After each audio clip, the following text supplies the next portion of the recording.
పొగ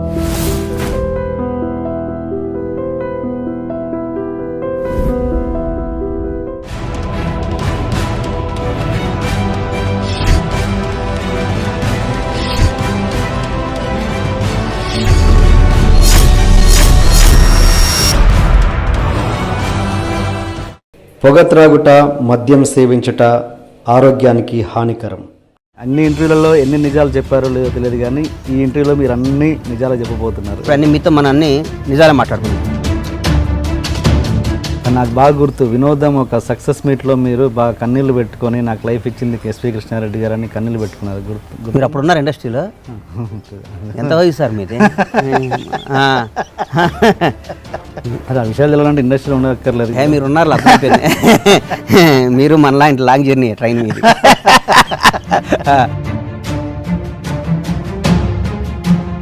మీరు ఆర్టిస్ట్గా అప్పుడు ఒకటి ఒక హీరోకి ఒకటి చేశారు. నాకు చేసి ఒక sex cinema Jayalalitha please aunty ఏదో ఉంది. చెయ్యని పని లేదు సార్ మనం. పవన్ కళ్యాణ్ అంటే మీకు ఎందుకు అంత పిచ్చి? అసలు ఎందుకు? కేవలం మీకు సినిమా ఇచ్చాడేనా, లేకపోతే ఇంకా వేరే కారణం? ఎంతోమంది మగాళ్ళు ఉండగా మన నానంటే మనకి ఎందుకు అభిమానం చెప్పండి అన్నారు గారు. మేము మిమ్మల్ని క్వశ్చన్ ఇచ్చాం.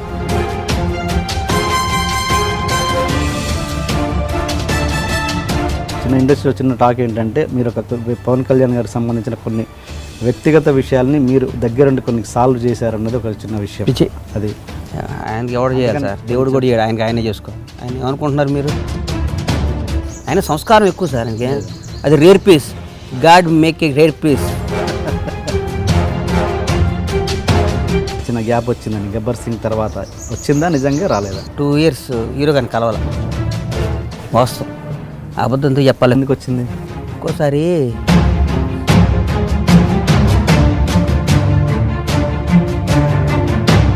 కొంతమంది ఆర్టిస్టులకి హీరోలకి మధ్యలో బండ్ల గణేష్ ఫిట్టింగ్ పెడతాడు అన్నది చూశాను నేను. మీ టీఎన్ఆర్ దాంట్లో ఒక ఆర్టిస్ట్ చెప్తుంటే జాలేసింది నాకు. పాపం అమ్మాయిల స్థాయి ఇప్పుడు 40 ఏళ్ళ నుంచి ఇండస్ట్రీలో కొట్టుకులాడుతున్నారు కదా, వాళ్ళకి వేషాలు అయితే పని జరగదేమి. సచిన్ జోషి, మీరు ఆయనతో ఆషికి 2 రీమేక్ చేశారు. ఆయనతో వచ్చిన విభేదాలు ఏంటి? నా జీవితంలో నాకు తెలిసి నేనేమన్నా అంటే తప్పు చేయటం జరిగితే బతుకొట్టే సార్. ఏంట తప్పు అసలు? సినిమాలో లాభం వస్తుంది సార్. సచిన్ చేస్తే సినిమా తీస్తే అంత పిచ్చాడు బండ్ల గణేష్ అనేవాడు. అంటే ఒక సందర్భంలో ఆయన నయీంతో చెప్పించి నయీంతో కూడా డబ్బులు వసూలు చేయించాడు అన్నది. అసలు మీరు నన్ను చాలా తక్కువ అంచనా వేసుకుంటున్నట్టు అన్నారు గారు. బండ్ల గణేష్ 2 యాంగిలే మీకు ఎవరికి తెలియదు. నాకు నయీంలు భయమేలు నడవ సార్. నాకు చెప్పండి మీ అదర్ యాంగిల్. మా మీద ఏక వాళ్ళదంతే, మమ్మల్ని ఎవరేం చేయలేరు. అంటే ఏంట నమ్మకం? ట్రంప్ను పోయి ఫోటో తీసుకొచ్చి 1 weekలో మీకు ఇవ్వమంటారా? నా స్థాయి, నా స్టామినా అది. అండ్ మీరు ఎప్పుడు ప్రతి ఇంటర్వ్యూలో మీరు దాటేస్తుంటారు మాటని. అసలు ఈ దీంట్లో చెప్తాన్నారు కాబట్టి చెప్పండి. జూనియర్ ఎన్టీఆర్కి మీకు ఇష్యూ ఏంటి? ఫ్రాంక్లీ స్పీకింగ్ విత్ టీఎన్ఆర్ కాబట్టి చెప్తున్నా. బాద్షాలో నాకు కొద్దిగా లాస్ వచ్చింది.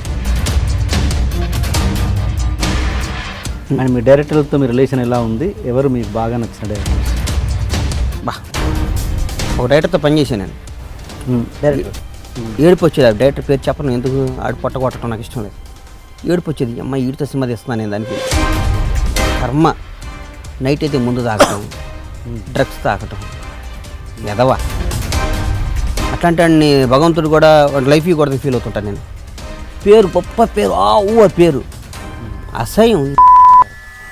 మిమ్మల్ని బాగా మోసం చేసిన హీరో కానీ, మీరు మోసం చేసిన హీరో కానీ, మీరు ఎవరైనా డైరెక్టర్ కానీ ఎవరైనా ఉన్నారా ఇండస్ట్రీలో?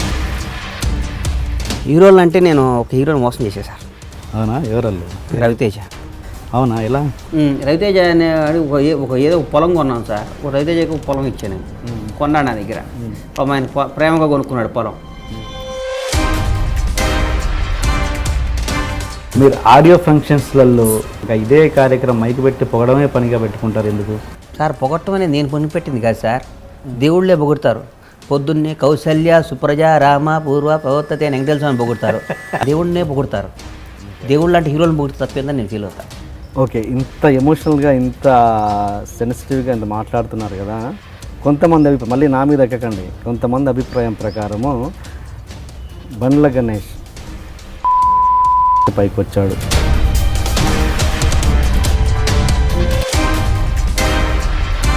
తప్పుడు నా కొడుకులు మాట్లాడే తప్పుడు మాటలు మీరు మమ్మల్ని అడగకూడదు అట్లా.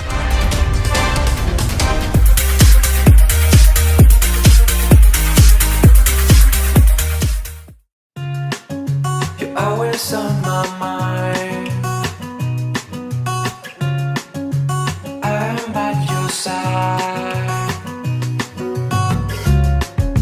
No matter what, you know I believe in you.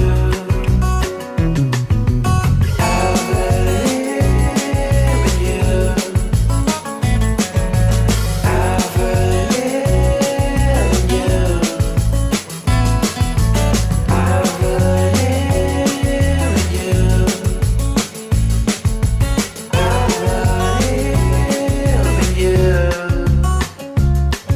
In you. In you. In you. You're always on my mind.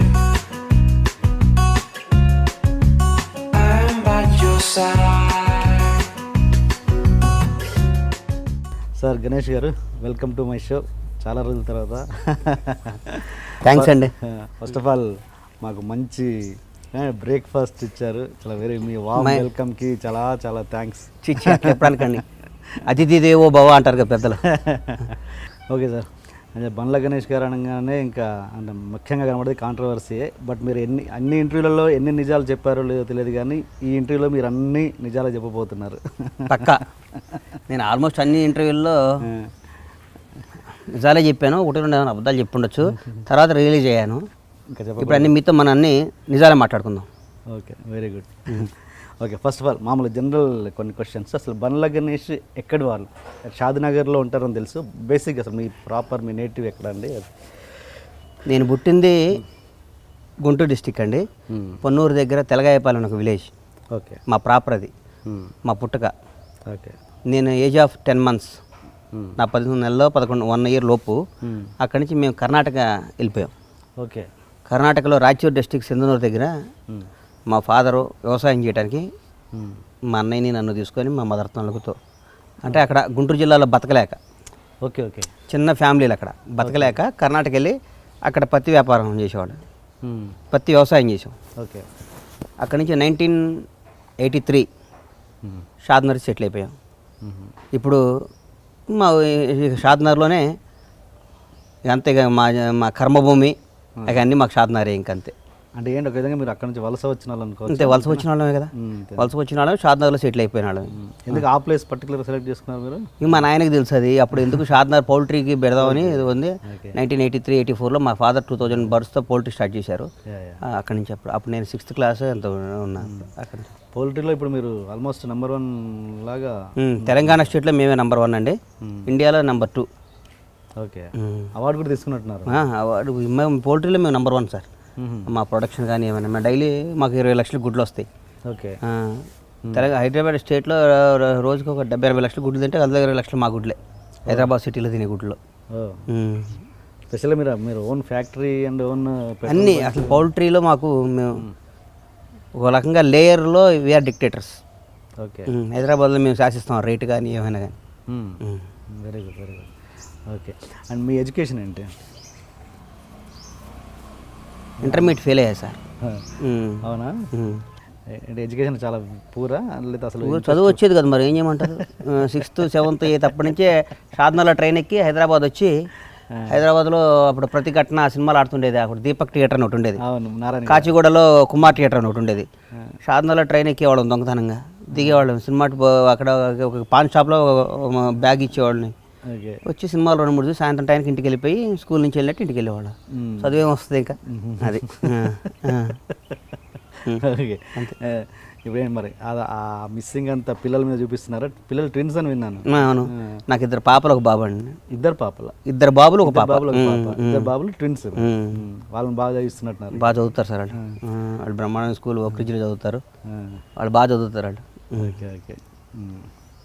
And artist కంటే మీరు ఆర్టిస్ట్గా అయ్యే కంటే ముందు మీరు మేనేజర్గా చేసినట్టున్నారు. నేను బేసిక్గా 10th క్లాస్ అయిపోయినాక హైదరాబాద్ వచ్చే సార్, ఏజ్ ఆఫ్ 15, నా 15 సంవత్సరం. 10th వచ్చి మధు ఫిల్మ్ ఇన్స్టిట్యూట్లో ట్రైనింగ్ అయ్యా. Okay. 1 year. I'm student of Madhu film institute. Okay. Student interview అయిపోయినాక యాడ్లో మీద ఎప్పుడు ఫోటో కనబడదు, ఎవరో శ్రీకాంత్ గారు, శివాజీ రాజా గారు వీళ్ళందరూ కనబడదు, మీ ఫోటో ఎప్పుడు కనబడదు? వాళ్ళకి మన ఎదుగుదల గుర్తించలేదేమో ఇంకా. అది మన తప్పు కాదు. నేను మధు ఫిల్మ్ ఇన్స్టిట్యూట్ స్టూడెంట్ నేను. ఓకే. తర్వాత మధు ఫిల్మ్ ఇన్స్టిట్యూట్ అయిపోయినాక మళ్ళీ పోయి ఇంటర్మీడియట్ చేశా షాద్నగర్. మరీ చిన్న పిల్లోడరా నువ్వేంద్ర నాయన అన్నారు.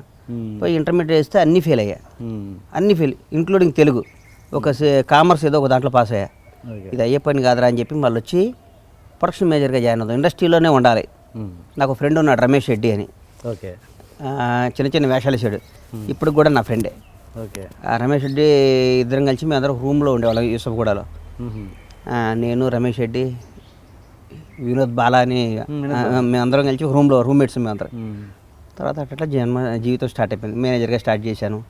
తర్వాత సిఎల్ నర్సారెడ్డి గారి దగ్గర, కేఎస్ రామారావు దగ్గర, అదే క్రియేటివ్ కౌన్సిల్ అందరి దగ్గర వర్క్ చేశా. ఓకే. వర్క్ చేయటువంటి వాళ్ళని డబ్బులు ఇచ్చేవాళ్ళు కదా, నేను తీసుకునేవాడు కాదు. వర్క్ చేసి ఇండస్ట్రీలో ఉండాలి. ఎక్స్పీరియన్స్ పని చేసేవాడిని అంతే. ఓకే. అంతే కదా ఎక్స్పీరియన్స్. అంటే మీరంతా ఒక రేంజ్ అంటే ఏమంటారు ఫైనాన్షియల్గా ఒక రేంజ్ చూసిన వాళ్ళు. అంటే అంతకుముందే మేనేజర్గా జాయిన్ కాకముందే మీరు ఒక ఫైనాన్షియల్గా బాగా మేము ఎప్పుడు ఫైనాన్షియల్గా నేను ఇబ్బంది పడింది వాళ్ళే సార్. బాగా మంచి వెల్ సెటిల్ అంటే ఎబో యావరేజ్ ఫ్యామిలీ. మా నాయన అప్పుడే వచ్చి నాకు రూమ్కి వచ్చి 2000 1000 ఇచ్చిపోయేవాడు పాపం. 1000 నేనే ఇంటికాడ డబ్బులు తీసుకునేది ఏందా అనుకునేవాడిని. నేను ఇంటికాడ డబ్బులు తీసుకోవద్దు అనుకునేవాడిని. అట్లాగే మా నాన్న వచ్చి పాపం ఇచ్చిపోతూ ఉండేవాడు. మా నాన్న బాధ అనిపించేది నాకు, మా నాన్న దగ్గర డబ్బులు తీసుకుంటున్నాను అయిందని. నేను ఆల్మోస్ట్ ఒక 20 years బ్యాక్ నుంచి ఎప్పుడు షాద్నగర్ నుంచి నేను డబ్బు తెచ్చుకోవటం లేదు. అట్లాగే సినిమా తీసే రోజు ఫస్ట్ రోజు ఒట్టు పెట్టుకున్నా, షాద్నగర్కి ఇన్కమింగ్ ఉంటుంది కానీ అవుట్ గోయింగ్ ఉండకూడదురా అమ్మ అని ఒట్టు పెట్టుకున్నా మా అమ్మ నాయన మీద. మా ఊరికి డబ్బులు పంపించాలి కానీ తెచ్చుకోవద్దు నేను హైదరాబాద్. అందుకని నేను హైదరాబాద్ ఒక రూపాయి దాన్ని. ఇక్కడ వస్తే ఏదైనా షాద్నగర్ పంపిస్తాం అంతే. మా జీవితం షాద్నగరే కాబట్టి. నేను అనేది ఫైనాన్షియల్ బాగా చూసిన వాళ్ళు, అంత ఎంత కొంత చూసిన వాళ్ళు ఇక్కడ మేనేజర్ కంటే మీకు చిన్న చిన్న అవమానాలు ఉంటాయి కదా, ఎలాంటివి జరిగాయి? అన్నీ కేఎస్ రామారావు గారికి బీపీ ఎక్కువ, అరుస్తుండేవాడు, భయపెడుతుండేవాడు. అయినా మనం ఇండస్ట్రీలోనే ఉండాలి. సినిమా అంటే పిచ్చి, సినిమా అంటే ఫ్యాషన్, సినిమా అనేది తప్ప ఇంకోటి ఏం లేదు. ఇక షాద్నగర్లో అందరికీ అప్పుడు ఇన్స్టిట్యూట్లో జాయిన్ కాలే, నాగేశ్వరరావు కొడుకు, నాగేశ్వరరావు కొడుకు సినిమా యాక్టర్ అంటారా అనేది మా వాళ్ళని మా కొద్దిగా ఎక్కిరింపులు. ఈడు పోయి హీరో అవుతాడా, యాక్టర్ అవుతాడా, అది అవుతాడా, ఇది అవుతాడని. ఒకరోజు ఉండలేనని షాద్నగర్ వెళ్ళిపోయినాక మా అమ్మ తెల్లారి నైట్ ఏమలేదు పాపం. అప్పుడు పోయి గౌలిగూడ పోయి బస్సు ఎక్కేది. గౌలిగూడ పోయి బస్సు ఎక్కితే షాద్నగర్ దిగేది. ఇంటికి పోతే పాపం మా నాన్న స్కూటర్ మీద వచ్చి తీసుకుని పోయేవాడు. నేను పోనమ్మా షాద్నగర్ హైదరాబాద్, ఇంకా అన్నమాట ఎవరి దగ్గర అన్ని పనులు నేను చేయను, మన ఇంటికాడ ఏదైనా చేస్తా అది అంటే. పొద్దున్నే మా నాన్న లేచి మా అమ్మ లేచి ఏమైనా కానీ సినిమా ఇండస్ట్రీలో ఉండాలి. మా నాన్నకి సినిమాలు అంటే పాపం ఇష్టం, చాలా ప్రేమ. మా అన్న వీళ్ళందరూ నన్ను మా అన్నయ్య కొడుకులా చూసాడు. నాకు మా అన్నకు 1.5 year గ్యాప్. అవును. తమ్ముళ్ళ చోటు ఇప్పుడు వాడు కొడుకులాగా, ఇద్దరం ఒరేవారు అనుకుంటాం. అట్లా వెళ్ళాలరా అన్నారు. సరే వచ్చే దీని అంత చూద్దాంలే అని వచ్చాను. వచ్చినాక కృష్ణారెడ్డి గారు, శ్రీకాంత్, నేను వినోదం అంతకుముందు మేము ఫ్రెండ్స్, ఇన్స్టిట్యూట్ కదా శ్రీకాంత్, అక్కడి నుంచి మేము ఫ్రెండ్స్. శ్రీకాంత్ ద్వారా కృష్ణారెడ్డి గారు, వజ్రం సినిమాకి నేను మేనేజర్ని. అవునా? ఓకే. వజ్రం సినిమాకి మేనేజర్. అప్పుడు కొద్దిగా కృష్ణారెడ్డి గారి పరిచయం. తర్వాత శ్రీకాంత్ నేను ఫ్రెండ్స్ అవటం, మేమందరం కలిసి అంటే వినోదంలో అవకాశం ఇచ్చారు. దివాకర్ బాబు గారు రైటర్ ఉండేవారు. ఆయనకు ఒకరోజు నేను ఇన్స్టిట్యూట్లో మైమ్లో ది బెస్ట్ స్టూడెంట్ నేను. ఒకరోజు మైమ్ చేసి చూపించాను అక్కడ గెస్ట్ హౌస్లో. అమ్మ నువ్వేంటా అంటే నేను ఇన్స్టిట్యూట్ సార్ అని చెప్పా. పాపం దివాకర్ బాబు గారు కృష్ణారెడ్డి గారు రికమెండ్ చేయటం, వినోదం సినిమా అవకాశం ఇచ్చారు. ఓకే. ఓకే. అచ్చా, అలా వచ్చింది. అంతే. కృష్ణారెడ్డి, దివాకర్ బాబు గారు రికమెండ్ చేశారు. అచ్చిరెడ్డి గారు, కృష్ణారెడ్డి గారు చూశారు. కృష్ణారెడ్డి గారు పాపం ఆయన. నాకు బాగా గుర్తు, వినోదం ఒక సక్సెస్ మీట్లో మీరు బాగా కన్నీళ్ళు పెట్టుకొని నాకు లైఫ్ ఇచ్చింది ఎస్వి కృష్ణారెడ్డి గారు అని కన్నీళ్ళు పెట్టుకున్నారు. గుర్తు. మీరు అప్పుడు ఉన్నారు ఇండస్ట్రీలో? ఎంత వయసు సార్ మీది? నా కృష్ణారెడ్డి గారే కదా సార్. మరి అంతకుముందు ప్రొడక్షన్ మేనేజర్ అంటే నా స్థాయికి తగ్గ పని కాదు. నేను అంత నా మనసుకు తెలుసు నేనేందో. ఓకే. ఆర్టిస్ట్ అవుదామని ఇన్స్టిట్యూట్ ట్రైనింగ్ అయ్యాను. కృష్ణారెడ్డి గారు ఇచ్చారు నాకు. తర్వాత 2-3 సినిమాలు, కొన్ని సినిమాలు యాంకరేజ్ చేసి వాళ్ళు యాక్షన్ ఇచ్చారు. కృష్ణారెడ్డి గారు నన్ను ఒక రకంగా చెప్పాలంటే ఒక తమ్ముళ్ళ చూసేవాడు సార్ నన్ను. అది ఆ విషయాలు తెలాలంటే ఇండస్ట్రీలో ఉండక్కర్లేదుగా, బయట ప్రేక్షకులు కూడా చూస్తారు కదా. మీరు ఉన్నారు, మీరు మనలాంటి లాంగ్ జర్నీ ట్రైన్ మీద. ఓకే, నేను అనేది నా క్వశ్చన్ ఏంటంటే అంత బాగా అంటే అప్పుడు ఎట్లా మాట్లాడారంటే అసలు నా తండ్రి గురువు అన్నీ ఈయనే నాకు అది నా జీవితం ఇచ్చిన గురువు అన్నట్టు మాట్లాడారు. అంటే మీరు ఒక టైంలో ఇప్పుడు ఒక టాప్ ప్రొడ్యూసర్ మీరు, ఆయన ఒక టైంలో కొంచెం డౌన్ఫాల్ అయిన పరిస్థితి వచ్చింది. అప్పుడు మరి అలాంటి వ్యక్తికి మీరు బ్రేక్ ఇద్దాం. ఈరోజు కూడా చెప్తున్నా మీకు, ఈరోజు కూడా కొన్ని లక్షల మంది ముందున్న ఎక్కడున్న కృష్ణారెడ్డి గారు కనపడితే ఫస్ట్ వెళ్ళి నేను కాళ్ళు దండం పెట్టుకుని ఆశీర్వాదం తీసుకుంటా అని నేను చెప్పా. గురుగారు నాకు ఒకటే కోరిక, నా పరమేశ్వర ఆర్ట్ ప్రొడక్షన్స్లో మీ డైరెక్షన్లో ఒక సినిమా తీయాలి సార్. ఓకే అని నేను రెగ్యులర్ టచ్లో ఉంటా. ఆయన పాపం చేద్దాం అంటున్నారు. నేను ఒక మంచి రీమేక్ కోసం చూస్తున్నాను సార్. ఓకే, నాకు కృష్ణారెడ్డి గారి డైరెక్షన్లో నా బ్యానర్లో ఉంటూ నాకు గౌరవం. ఆయనకి నేనేం హెల్ప్ చేయటం కాదు, నాకు గౌరవం.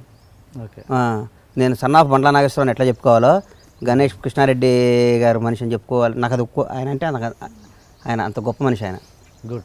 అందుకోసం ఆయనకి నా బ్యానర్లో తప్పకుండా ఆయనతో సినిమా చేస్తా. డైరెక్ట్గా డైరెక్షన్ నాకు గౌరవం. ఆయన దర్శకత్వం పక్కన నిర్మాతగా నా పేరు బట్ట నాకు గౌరవం. నాకు ఓకే, ఆయన ప్రోడక్ట్ నేను ఆయనతో సినిమా చేసే స్థాయి అంటే అంతకంటే అచీవ్మెంట్ ఏందండి లైఫ్లో. నాకు అది ఉంది, అది జరుగుతుంది. అది గుడ్. అండ్ మరి అండ్ మీ ఇంట్లో నేను రాగానే చూశాను రామనాయుడు గారి ఫోటో ఉంది. ఏంటి ఆయన మీద స్పెషల్ రెస్పెక్ట్? రామానాయుడు గారు అంటే సార్ నంబర్ 1. ఆయన నాకు రోల్ మోడల్ సార్. ఓకే, ఆయన పిల్లల్లాగా నా పిల్లల్ని నేను చేయాలని, ఆయనలాగా నేను స్టూడియో కట్టాలని, ఆయనలాగా సినిమాలు తీయాలని. ఇంకో విషయం చెప్తున్నా, ప్రేమ ఖైదీ అని ఒక సినిమా మా ఇన్స్టిట్యూట్ అయిపోయిన టైంలో ప్రేమ ఖైదీ అని ఒక సినిమా వచ్చింది ఈవీ గారి డైరెక్షన్లో. నేను పూరి జగన్నాథ్ గారు, పూరి, మేమందరం ఆ సినిమా జూనియర్ ఆర్టిస్టులుగా వెళ్ళాం. Okay, junior ఆర్టిస్టులుగా. పూరి గారు పూరి మేమందరం ఇన్స్టిట్యూటే కదా. సార్ మా చరిత్ర ఈరోజు గొప్ప సార్. మేమందరం గతంలో కృష్ణానగర్, యూసఫ్గూడ బస్తీల్లో తిరిగి బస్సులు ఎక్కి సత్యం థియేటర్లో సినిమాలు చూసి, ఎక్కడ సికింద్రాబాద్ నుంచి మన యూసఫ్గూడ దగ్గర నడుచుకుంటూ వచ్చి, రవీంద్ర భారతి దగ్గర నుంచి యూసఫ్గూడ దగ్గర నడుచుకుంటూ వచ్చి పడుకున్న రోజులు మాకు అన్నీ తెలుసు. మేమందరం ఫ్రెండ్స్. ఇలా ఎవరు అదృష్టి వాడు బైక్ వచ్చి అందరూ హ్యాపీ. రానాళ్ళు కూడా ఉన్నారు, వాళ్ళని చూసి కూడా మనం ఏం చేస్తాం, ఎవడ ఫేట్ ఆడతారు అనుకుంటాం. మేమందరం జూనియర్ ఆర్టిస్ట్గా చేస్తే ఆ రోజుల్లో నాకు ఆయన 1150 రూపాయలు ఇచ్చారు నాకు. ఫస్ట్ నా జీవితంలో నేను సంపాదించిన డబ్బులు రామానాయుడు గారి డబ్బు. 1150 రూపాయలు నా జీవితంలో మా ఏజ్ ఆఫ్ 16. ఓకే, 1150 రూపాయలు సంపాదించా. పట్టుకున్నా. రామానాయుడు గెస్ట్ హౌస్లో డబ్బులు ఇచ్చారు. జోబులో పెట్టుకొని డైరెక్ట్ 9Y బస్సు ఎక్కి కోటీలో దిగి, యాబిడ్స్లో దిగి, చర్మా షాప్కి వెళ్ళి ఒక 2 షర్ట్లు 2 ప్యాంట్లు కొన్నా. ఓకే, ఇంకా 750 మిగిలినాయి. అక్కడి నుంచి వైభవ్ అని ఒక షాప్ ఉండేది, తెలుసా మీకు? వైభవ్ షాప్కి వెళ్ళి ఒక చీర కొన్నాక 400 రూపాయలు 500 మిగిలినాయి. 400 మిగిలినాయి. వెళ్ళి గౌలిగూడ వెళ్ళి బస్సు ఎక్కి షాద్నగర్ వెళ్ళా. మా అమ్మకి చీర ఇచ్చా, ఈ బట్టలు నేను కొనుక్కున్నానని చెప్పాను. చర్మాసి 400. నాకు రామానాయుడు గారు అంటే అంత ఇష్టం. ఆయన 2 రోజుల్లో చనిపోతాడన్నా కూడా టెంపర్ సినిమా అన్ని అక్కడ సురేష్లో చేస్తే, ఎరా జాగ్రత్త, బాబుతో బాగుండ్రా, బాబుతో బాగుండ్రా, బాగుంటే వెంకటేష్ బాబు గారు, సురేష్ బాబు, బాబుతో బాగుండ్రా, బాబుతోనే ఉంటుండ్రా అట్లా చెప్తూ ఉండేవాడు. నాకు ఎందుకు నాయుడు గారు అంటే ఇష్టం. అందుకని ఆయన ఫోటో ఇప్పుడు మా ఇంట్లో ఆయన చూస్తుంటాయి ఇప్పుడు. ప్లస్ మా ఫాదర్కి నాయుడు గారు అంటే పిచ్చి. ఎందుకంటే మా ఫాదర్ చిన్నప్పుడు నాయుడు గారు మా ఊరు వచ్చేదంట. మా నాన్న మా వయసప్పుడు నాయుడు గారు మా వడ్లు వ్యాపారం చేస్తాం మా దగ్గరికి వచ్చేదంట. ఆ ఏరియాలో మా నాన్న మా నేటివ్ ప్లేస్ ఏరియాలో రామానాయుడు గారు అంటే ఒక దేవుళ్ళలాగా. అది కొంచెం లోపల ఉంటాం. అది రామానాయుడు గారి మీద మోసం అంతే, ప్రేమ నాకు. ఫ్రెండ్షిప్కి బాగా వాల్యూ ఇస్తారా?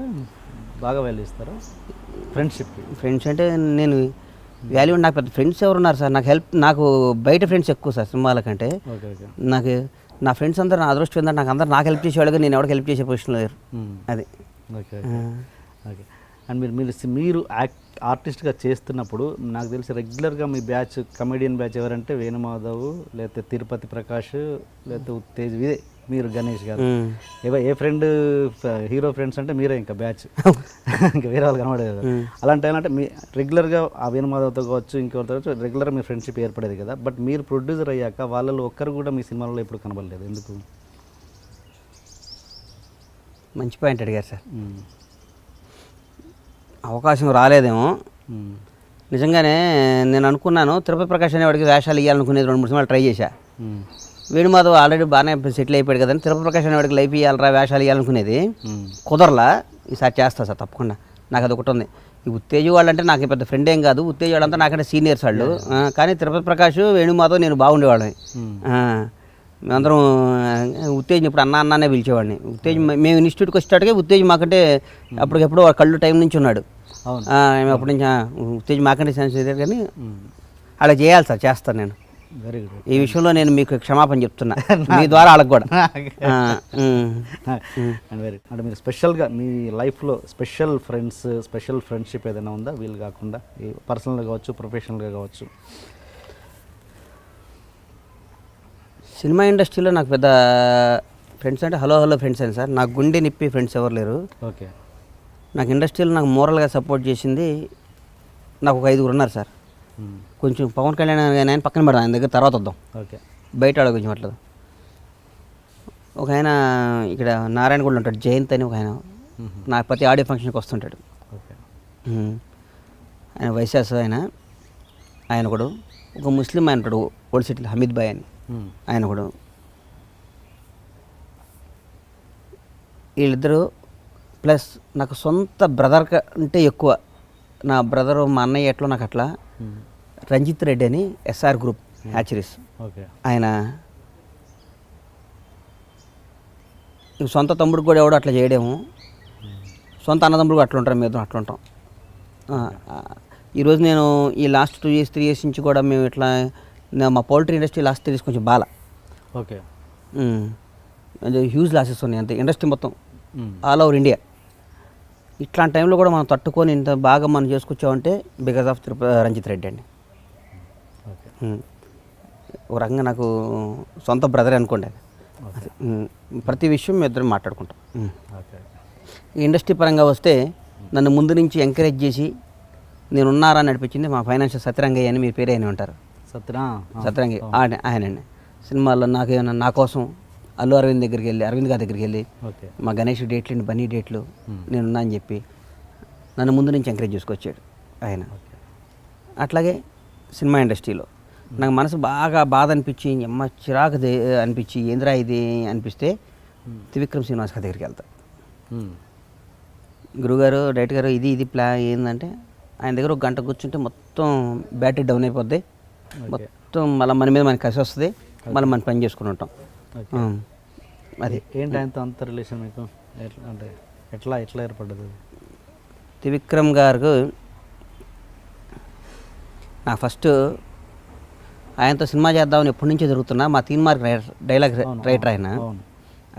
తర్వాత ఆ సినిమా ఫ్లాప్ అయినాక పాపం గబ్బర్ సింగ్ సినిమాని తీన్మార్ అప్పుడు నేనే కొనటం జరిగింది, దబాంగిని.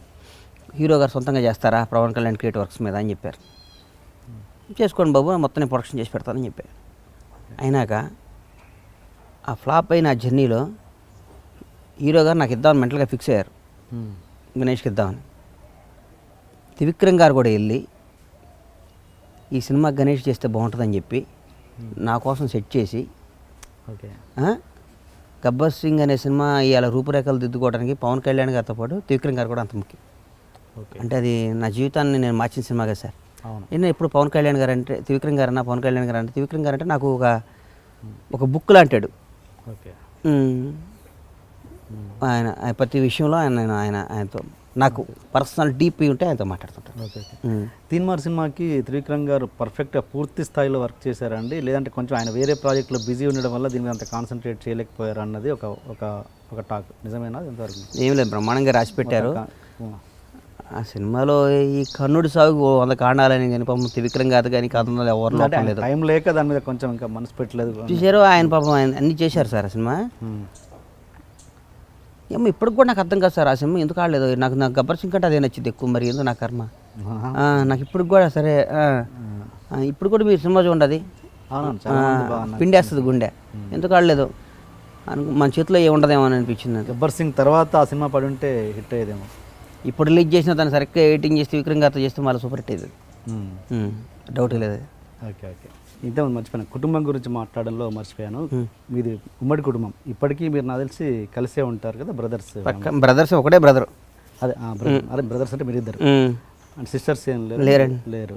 సో చెప్పండి ఒకటి, ఉమ్మడి కుటుంబంలో ఉన్న గొప్పతనం ఏంటి, మీరు దాన్ని ఎలా ఎంజాయ్ చేస్తున్నారు, ఎలా ఇప్పుడున్న యూత్కి మీరు అది ఎలా మెసేజ్ ఇస్తారు? ఏమో, ఎప్పుడు మా అన్నకి నాకు నీది నాదని రాలేదు సార్ ఇప్పటివరకు, రాదు కూడా ఏమో అట్లా. శివబాబు బండ్ల అనే మావాడు, అవును, ఇప్పటివరకు మా ఇద్దరికి రాలేదు, అది రాదు కూడా ఏమో. ఎందుకంటే ఇక మా పెద్దదానికి మా అన్న బిడ్డకి పెళ్లి కూడా చేస్తున్నాం, నెక్స్ట్ ఇయర్ ఇప్పుడు చేస్తాం కాబట్టి మాకు ఇక రాదు. ఇక మేము మాకు ఇక అందరూ అనుకుంటారు నీది నాది, అట్లా మా ఇద్దరి మధ్యన ఉండదు మాకు. మేము అట్లా మా అమ్మ నాన్న మమ్మల్ని అట్లా పెంచారండి. ఓకే, ఇప్పుడు పిల్లల్ని కూడా అలాగే అనుకుంటున్నాం. మన చేతులు ఏమని సార్, మనం ప్లాన్ వేస్తే భగవంతుడు మాస్టర్ ప్లాన్ వేస్తాడు. మన చేతులు ఏమని చెప్పండి. మనం ప్లాన్ వేసుకుని వెళ్తాం, దారిలో యాక్సిడెంట్ అయిందంటే షాద్నగర్ పోవాలని బయలుదేరుతాం, దారిలో యాక్సిడెంట్ అయితే మన చేతిలో లేదు కదా. మన ప్లాన్ అయితే కరెక్ట్గానే ఉంది, మరి భగవంతుడు యాక్సిడెంట్ కాకుండా చూడాలి. మీ ఎడ్యుకేషన్ ఇంటర్ ఫెయిల్ అన్నారు కదా, ఇప్పుడు మామూలుగా ఇప్పుడు నార్త్ నుంచి ఆర్టిస్టులు వస్తారు, హీరోయిన్, విలన్స్, లేకపోతే ఇంకా అదర్, మీరు ఢిల్లీ కూడా రెగ్యులర్గా వెళ్తుంటారు, మీరు ఎట్లా? మీరు నేను ఇంగ్లీష్ హిందీ బ్రహ్మాండంగా మాట్లాడతాను సార్. అవునా? ఓకే, అడుగుతున్నాను. నా బాధను వాళ్ళకి అర్థం చేసుకుంటారు. ఇది ఇంగ్లీష్ సాధనాలకు తెలిసినాక నాతో మాట్లాడతారు. కంటెంట్ అర్థం, నా బాధ అర్థం అవుద్ది, కంటెంట్ గింటెంట్ ఎందుకు. ఈ ఫుల్ బట్టలు ఏమైనా తప్పులు ఉండొచ్చు కానీ నా బాధ వాళ్ళకి అర్థమైపోద్ది. కాజల్ గిజల్ అందరినీ ఎవరినైనా హీరోయిన్ ఇంగ్లీష్లో వాయించిపోతుంది వాడిని. ఫుల్ మీద కామెడీ చేస్తుంటారా? కామెడీ వర్క్ ప్రొడక్షన్ చేసేటప్పుడు కామెడీ లేదు సార్, కామెడీ అనేది భాష మీద. సినిమా స్టార్ట్ అయ్యేదాకా డైరెక్టర్ని హీరోని నా ఫ్రెండ్స్లా చూస్తా, సినిమా స్టార్ట్ అయిన రోజు నుంచి ఎనిమిదిలా చూస్తా. ఎందుకంటే నా సినిమా నేను దెబ్బ కొడతారా అని నా మనసులో అట్లా, అమ్మో వీళ్ళు ఏం చేస్తున్నారు చూడాలని. సినిమా అయిపోయిన దగ్గర నుంచి మళ్ళీ వాళ్ళు, ఎందుకంటే సినిమా అనే ప్రాణం సార్ అక్కడ, మమ్మల్ని బతికిచ్చేది సినిమా కాబట్టి సినిమా తర్వాత ఏదైనా. కానీ మీరు సినిమా ప్రొడక్షన్, మీరు ఒక ప్రొడ్యూసర్ అంటే మీరు జస్ట్ ఏమంటారు కాంబినేషన్ సెట్ చేసే ఒక పర్సన్గా అయ్యారు, కానీ సబ్జెక్ట్ విషయంలో మీరు ఇన్వాల్వ్ అవుతారా? తప్పకుండా అవుతా సార్, తప్పకుండా అవుతా. ఇప్పుడు దిల్ రాజు గారు లాగానో వాళ్ళ అంతా ఇన్వాల్వ్ అయ్యి చేస్తారా? నాకు బేసిక్గా ఏంటంటే సార్, రాజు వాళ్ళందరూ ఏమో సినిమాలు ఒక్కటే చేస్తారు. ఓకే ఓకే, నాకు ఆయన కూడా ఉన్నాయిగా రియల్ ఎస్టేట్స్, ఆటోమొబైల్స్, ఇవన్నీ వాళ్ళ బ్రదర్లు. నాకు 4 వ్యాపకాలు. నాకు నెంబర్ 2 ఏంటంటే సినిమాలు, చిన్న సినిమాలు తీయాలని ముందు ఉండేది కానీ భయపడేవాడిని సార్, నిజంగా డబ్బులు పోతాయేమో రా అని. ఇప్పుడు ఫిక్స్ అయ్యా సినిమాలో కూడా డబ్బు ఉందిరా అని, మంచి సినిమా తీయాలని. ఇప్పుడు చిన్న సినిమాలు కూడా శ్రీకాంత్ అడ్డాలతో వాళ్ళతో అనుకుంటున్నా. ఓకే, చిన్న సినిమాలు కూడా చేస్తాయి, పిచ్చిగా చేస్తాయి సినిమాలకి, మంచి సినిమాలు చేస్తా, కథలో ఇన్వాల్వ్ అవుతా. నేను నా సినిమా చూసినప్పుడు ఇక్కడ తప్పు ఉందని మనసులో అనుకుంటే అదే ఆడియన్స్ తప్పేవాడు సార్. నేను ఇక్కడ తప్పు ఉంది అనుకునేవాడిని, తప్పు చూసుకునేవాడిని. నాకు తెలుసు సార్, నేను పనిచేసే డైరెక్టర్లు వీళ్ళు ఏంటి, వీళ్ళ క్యారెక్టర్ ఏంటి, వీళ్ళు అందరూ ఏంటి, నాకు తెలుసు అన్నీ. ఓకే ఓకే, కానీ అనేది మ్యాక్సిమం మీరు కొన్ని సినిమాలకి స్టేట్మెంట్ ఇచ్చినట్టు 60 రోజులు అసలు నేను పట్టించుకోలేదు, పూరి జగన్నాథ్ మీద వదిలేసాను, 2 అమ్మాయిలు 100%. మరి అది అప్పుడు మీరు ఇన్వాల్వ్ కానట్టేగా? ఇన్వాల్వ్ కానట్టు అంటే అప్పుడు బాద్షా సినిమా షూటింగ్ జరుగుతుండేది, పూరికి నాకున్న రిలేషన్ అట్లాంటిది. అన్న బడ్జెట్ అన్న అనుకొని పంపించేవాడిని, 60-70 రోజులు వెళ్ళేవాడిని కాదు, పూరి గారి మొత్తం చేసి పెట్టాడు. ఓకే ఓకే, అక్కడ ఏంటి చిన్న కాంబినేషన్లో ఏదైనా సరే చిన్న క్లాష్ ఏమైనా వచ్చింది అక్కడ? 2 అమ్మాయిలతో పూరికి అర్జున్కి, అల్లు అర్జున్కి ఏం లేదండి, చిన్న కాంబినేషన్ అలాంటివి చేంజెస్లో అట్లా ఏం లేదు. ఓకే, ఇంకోటి మీరు కెరీర్ స్టార్ట్ చేసింది, అసలు ఇండస్ట్రీకి అడుగు పెట్టింది ఒక ఆర్టిస్ట్ అవుదామని కదా, ప్రొడ్యూసర్ అవుదామని మీరు ఎప్పుడు అనుకోలేదు, డైరెక్టర్ అసలు వేరే యాక్టర్ అవుదామనే. యాక్టర్ అవుదాం, చిరంజీవి గారు కట్టేటి పోటీ ఇద్దామని వచ్చాం. చిరంజీవి గారు ఫ్యాన్ వచ్చి ఈయనకి పోటీ ఇవ్వాలనుకునేవాడిని. ఎవరైనా అంటే హీరో నేనేవాడిని, మనకు తెలియదు, ఇక్కడికి వచ్చినా తెలుసు ఇక్కడ సినిమా అంత ఉండదు అబ్బాయిని. సరే ఓకే, అంత ప్యాషన్తో వచ్చారు కదా, ఇప్పుడు ఏదో సడన్గా ఇప్పుడు మీరు ప్రొడ్యూసర్ అవడం అనేది లక్ అంటారా, లేకపోతే నా వర్క్ అండి, నా కష్టం, కృషి పక్క? ఓకే, నా కృషి పవన్ కళ్యాణ్ బ్లెస్ దయ. ఓకే, అయితే ఇప్పుడు మీరు ప్రొడ్యూసర్గా వెళ్తున్నారు కదా, బట్ మీరు మెయిన్ ప్యాషన్ వచ్చి ఆ దాహం తీరలే కదా, మీరు ఆర్టిస్ట్ దాహం అయితే మీరు ఖచ్చితంగా తీరలేదు, అది తీర్చుకోవాలని ఉందా, లేదా అసలు పట్టించుకునే మోజుపోయింది సార్ దాని మీద పోయింది. సినిమాలే తీయాలి, బాగా మంచి స్టూడియో కట్టాలి. నా 2 కొడుకులు, ఒక కొడుకుని ఇండస్ట్రీకి తీసుకురావాలి నిర్మాతగా, ఆయన కూడా యాక్టర్ చేయను, ఇండస్ట్రీని ప్రొడ్యూస్నే చేస్తా. ఓకే, ఒక కొడుకుని పోల్ట్రీలో పెడతా. ఓకే, ఆర్టిస్ట్ గారిని చేయరు, హీరో ఇద్దరు బాగున్నారు పిల్లలు? బాగున్నా చేయను, నా కొడుకు నిర్మాతం చేస్తా. ఇప్పుడే అన్నారు దేవుడు మనం ఒక స్కెచ్ చేసి, ఆయన నా స్కెచ్ ఇది, మరి దేవుడు ఏం చేస్తే మనం చెప్పలేం. ఇప్పుడు ఏదో తేజ గారు లాంటి వాడు వచ్చి మీ అబ్బాయి హీరో చేస్తా అంటే ఈ కూడా ఎందుకుంటాం. మీరు ప్రొడ్యూసర్ అవుతాను, మీరే ఉంచలేదు, నేను మీరు అంటే మీరు కమెడియన్గా చేస్తున్నప్పుడు, ఆర్టిస్ట్గా చేస్తున్నప్పుడు తోటి ఆర్టిస్టులు ఎవరైతే ఉన్నారో ఇప్పుడు మీరున్న పొజిషన్ చూసి ఈగో ఫీల్ అవుతారా? ఈగో ఫీల్ అవుతుంటారా? అంత పట్టించుకోరు సార్, ఎవడు అనుకుంటాం కానీ మనం మన గురించి ఆలోచించే టైం ఎవరికి ఉంటుందని నా ఫీలింగు. ఆలోచిస్తే వాడు ఎదగడానికి మనం ఎందుకు టైం అంటే, నేను మీరు 5 నిమిషాలు మీతో మాట్లాడి వెళ్ళిపోతా కదా, మళ్ళీ మీరు నాకు గుర్తురారు. అవును. నాకు 150 వ్యాపకాలు. అవును. మనం ఎంత ఇప్పుడు ఏంది హిట్ అండ్ రన్ వ్యవహారం ఇక్కడంతా. అవును. సాయంత్రంలోపు డబ్బు ఎట్లా సంపాదించాలి, సాయంత్రంలోపు ఏంటి మన కంపెనీ ఎట్లా ₹1,00,000 స్టార్ట్ అయిన కంపెనీ 300 కోట్ల కంపెనీ మాది ఇవ్వాలి. Very good. 1,50,000 స్టార్ట్ చేసి ఉంటాం మా నాయన. 300 కోట్ల కంపెనీ మాది ఇవ్వాలి. మనం ఎట్లా పెరగాలి అని ఆలోచిస్తాం కానీ టీఎన్ఆర్ గారు ఏమైనా ఆలోచిస్తున్నాడు మరి గురించి. కొందరు ఉంటారు డైరెక్టర్లు ఇన్ఫీరియారిటీ కాంప్లెక్స్. ఫోన్ నా గురించి ఏమైనా చేస్తుంటాడా, నా గురించి అనుకుంటా. మనకి ఎందుకు అనుకుంటామండి, మనకేం అవసరం సార్. మనం కొడితే జీవితంలో మనం 5 మెట్లు పెరగాలంటే మనం వైకుంఠపాళి ఆడుతున్నాం సార్. నా జీవితం అనేది వైకుంఠపాళి నా దృష్టిలో. పాములు ఉన్నాయి, నిచ్చెనలు ఉన్నాయి. ఎప్పుడు నిచ్చెన ఎక్కాలని చూస్తాం కానీ వైకుంఠపాళిలో పాము గర్వాలని వాడు వేస్తాడా పాచిగా? వేస్తాడా? వేయడు. కానీ ఒక్కోసారి పాచి పడితే పాము పడితే కిందకు వస్తాం, మళ్ళీ ఎమ్మటే నిచ్చెన ఎక్కాలి. అంతేగాని పాము గడిచి ఇద్దాం పాచికేయకపోతే ఎడతా. అది జీవితం. మరి ఇంత 300 కోట్ల టర్న్ ఓవర్ ఉన్న మీ కంపెనీ ఇంత పెట్టుకొని మీరు మళ్ళీ మీ బ్యాక్గ్రౌండ్ ఇంకెవరో వ్యక్తులు ఉన్నారని ఎందుకు వస్తుంటుంది? 100 మంది. ఇప్పుడు నాకు ఫ్రెండ్స్ ఎక్కువ సార్. నాకు అఖిలేష్ యాదవ్ సీఎం దగ్గర నుంచి నాకు ఫ్రెండ్స్. ఇప్పుడు నేను లగడపాటి రాజగోపాల్, నా పెద్ద వాళ్ళంతా ఫ్రెండ్షిప్ చేస్తాను నేను. నాకు బొత్స గారితో అందరు రకరకాల ఫ్రెండ్స్. నాకు ఒకసారి ఒక ఫ్రెండ్ అయ్యడం నాకు నేను ఆలోచిస్తాను. నా ఫ్రెండ్షిప్ చేసి వాడదా పెద్ద ఆలోచిస్తాను. నాకు బ్యాక్గ్రౌండ్ ఉన్నాడు, ఫ్రంట్ రౌండ్ ఎవడో ఉండడు సార్. ఇక్కడ బ్యాక్గ్రౌండ్ ఉంటే పని జరగదు. ఇక్కడ ఎవడికి డబ్బులు ఇవ్వడు, అది వాస్తవం. అది వస్తుంటే నేను పట్టుకో నిజమేనేమో అనుకొని. ఒక విషయం చెప్తా. బొత్స బినామీ అని పేరులో వస్తే మా అమ్మ ఇచ్చింది ఇంట్లో ఒకసారి. ఆయన పీసీసీ ప్రెసిడెంట్ అప్పుడు ఉమ్మడి తెలుగు రాష్ట్రాల్లో. మా అమ్మ ఇంట్లో ఏడ్చింది, ఏందిరా ఇది అని. ఆ రోజు చెప్పి ఈ రోజు నుంచి బొత్సగా దగ్గరికి వెళ్ళనమ్మా అని చెప్పా. ఎప్పటి సంగతి ఉండదు? ఆయన పీసీసీ ప్రెసిడెంట్ ఇప్పుడు 5-6 ఇయర్స్ బ్యాక్ నుంచి. అంటే మీ మొదటి సినిమా ఆంజనేయుల తర్వాత ఆ మధ్య అప్పుడు బొత్స బినామీ అందరూ అంటున్నారంటే వెళ్ళని చెప్పి వెళ్ళలేదు. ఆయన రాత్రే కలిసా, ఈ రాత్రి. అందుకని లేట్ అయింది. రాత్రి ఫోన్ చేశాడు నేను. అన్న ఎందుకు పిలిచాడంటే వాళ్ళ అబ్బాయికి ఏదో పెళ్లి సంబంధాలు కుదిరినరా, గుర్తుపెట్టి 4 వచ్చినాయి, ఇందులో ఏది మంచి సెలెక్ట్ చేద్దామని పిలిచారా అన్నాడు. అది నా రిలేషన్. ఓకే. ఆఫ్టర్ 5 years నన్ను ఫోన్ చేసి సందీప్ గారికి 4 పెళ్లి సంబంధాలు వచ్చినాయిరా, ఇందులో ఏది మంచిదో సెలెక్ట్ చేద్దాం నేను పిలిచారా అన్నాడు. ఓకే. అది మా క్యారెక్టర్. అది 5 ఏళ్ల తర్వాత నేను వెళ్ళిపోతే పిలిచి ఫోన్ చేసి ఇప్పుడు వెళ్తాం. మళ్ళా మనం నాకు ఇలా పెద్ద పొజిషనల్ లీడర్స్ అందరూ లేనప్పుడు నా ఇంటికి వచ్చి కూర్చునేవాళ్ళు. మేమందరం మాకు ఫ్రెండ్షిప్ చేస్తే బినామీ అవుతామంటే ప్రపంచంలో అందరూ బినామీలే సార్. మన సైజ్ చేశారా అబ్బాయిని? రేపు వస్తాలే అన్న అని చెప్పి అమ్మటే అట్లా చేస్తుంది. 4 సంబంధాలు చెప్పాడు. చూద్దాం రేపు వచ్చి ఎలా రేపు మాట్లాడదామని ఊరికి. మరి ఎందుకు ఇంత సక్సెస్ఫుల్గా రన్ అవుతున్నారు? మీకు ఫైనాన్షియల్ కూడా ఏం ప్రాబ్లం లేదు, మంచి కంపెనీస్ ఉన్నాయి. మరి ఎందుకు మళ్ళీ ఇంత గ్యాప్ వచ్చింది? గణేష్ గారు అనే పేరు ఈ మధ్యకాలం వినబడట్లేదు. వాస్తవంగా చెప్పాలంటే సార్, ముందు మాది టెంపర్ సినిమా అప్పుడు కానీ 12.5 lakhs పౌల్ట్రీ ఉండేది. 15 లక్షల కోళ్ళు ఉండేవి. ఓకే. ఒకేసారి 10 లక్షల ఫామ్ మొదలుపెట్టాం షాద్నగర్లోనే. నేను లేకపోతే మా అన్న వల్ల కావట్లేదు. ఓకే. ముందు ఫ్యామిలీని సెట్ చేద్దామని అటు వెళ్ళి మొత్తం 25 lakhs కంప్లీట్ చేసి ఈలోపు యూపీలో పాపం అఖిలేష్ యాదవ్ గారు 100 acres ల్యాండ్ ఇవ్వడం జరిగింది గవర్నమెంట్ తరఫున. అక్కడ కూడా మొదలు పెడదామని అనుకొని మొత్తం స్టార్ట్ చేసి వద్దాం అనుకున్నా. కానీ ఈ 2 years తర్వాత కూడా సినిమాలు దిగిపోతే ఏదో వెళ్తే నాకు అమ్మ ఏదో మిస్ అవుతున్నారా ఎయిర్పోర్ట్లో కనపడ్డా ఆడ కనపడ్డా సినిమాలు తీయండి సార్ అని.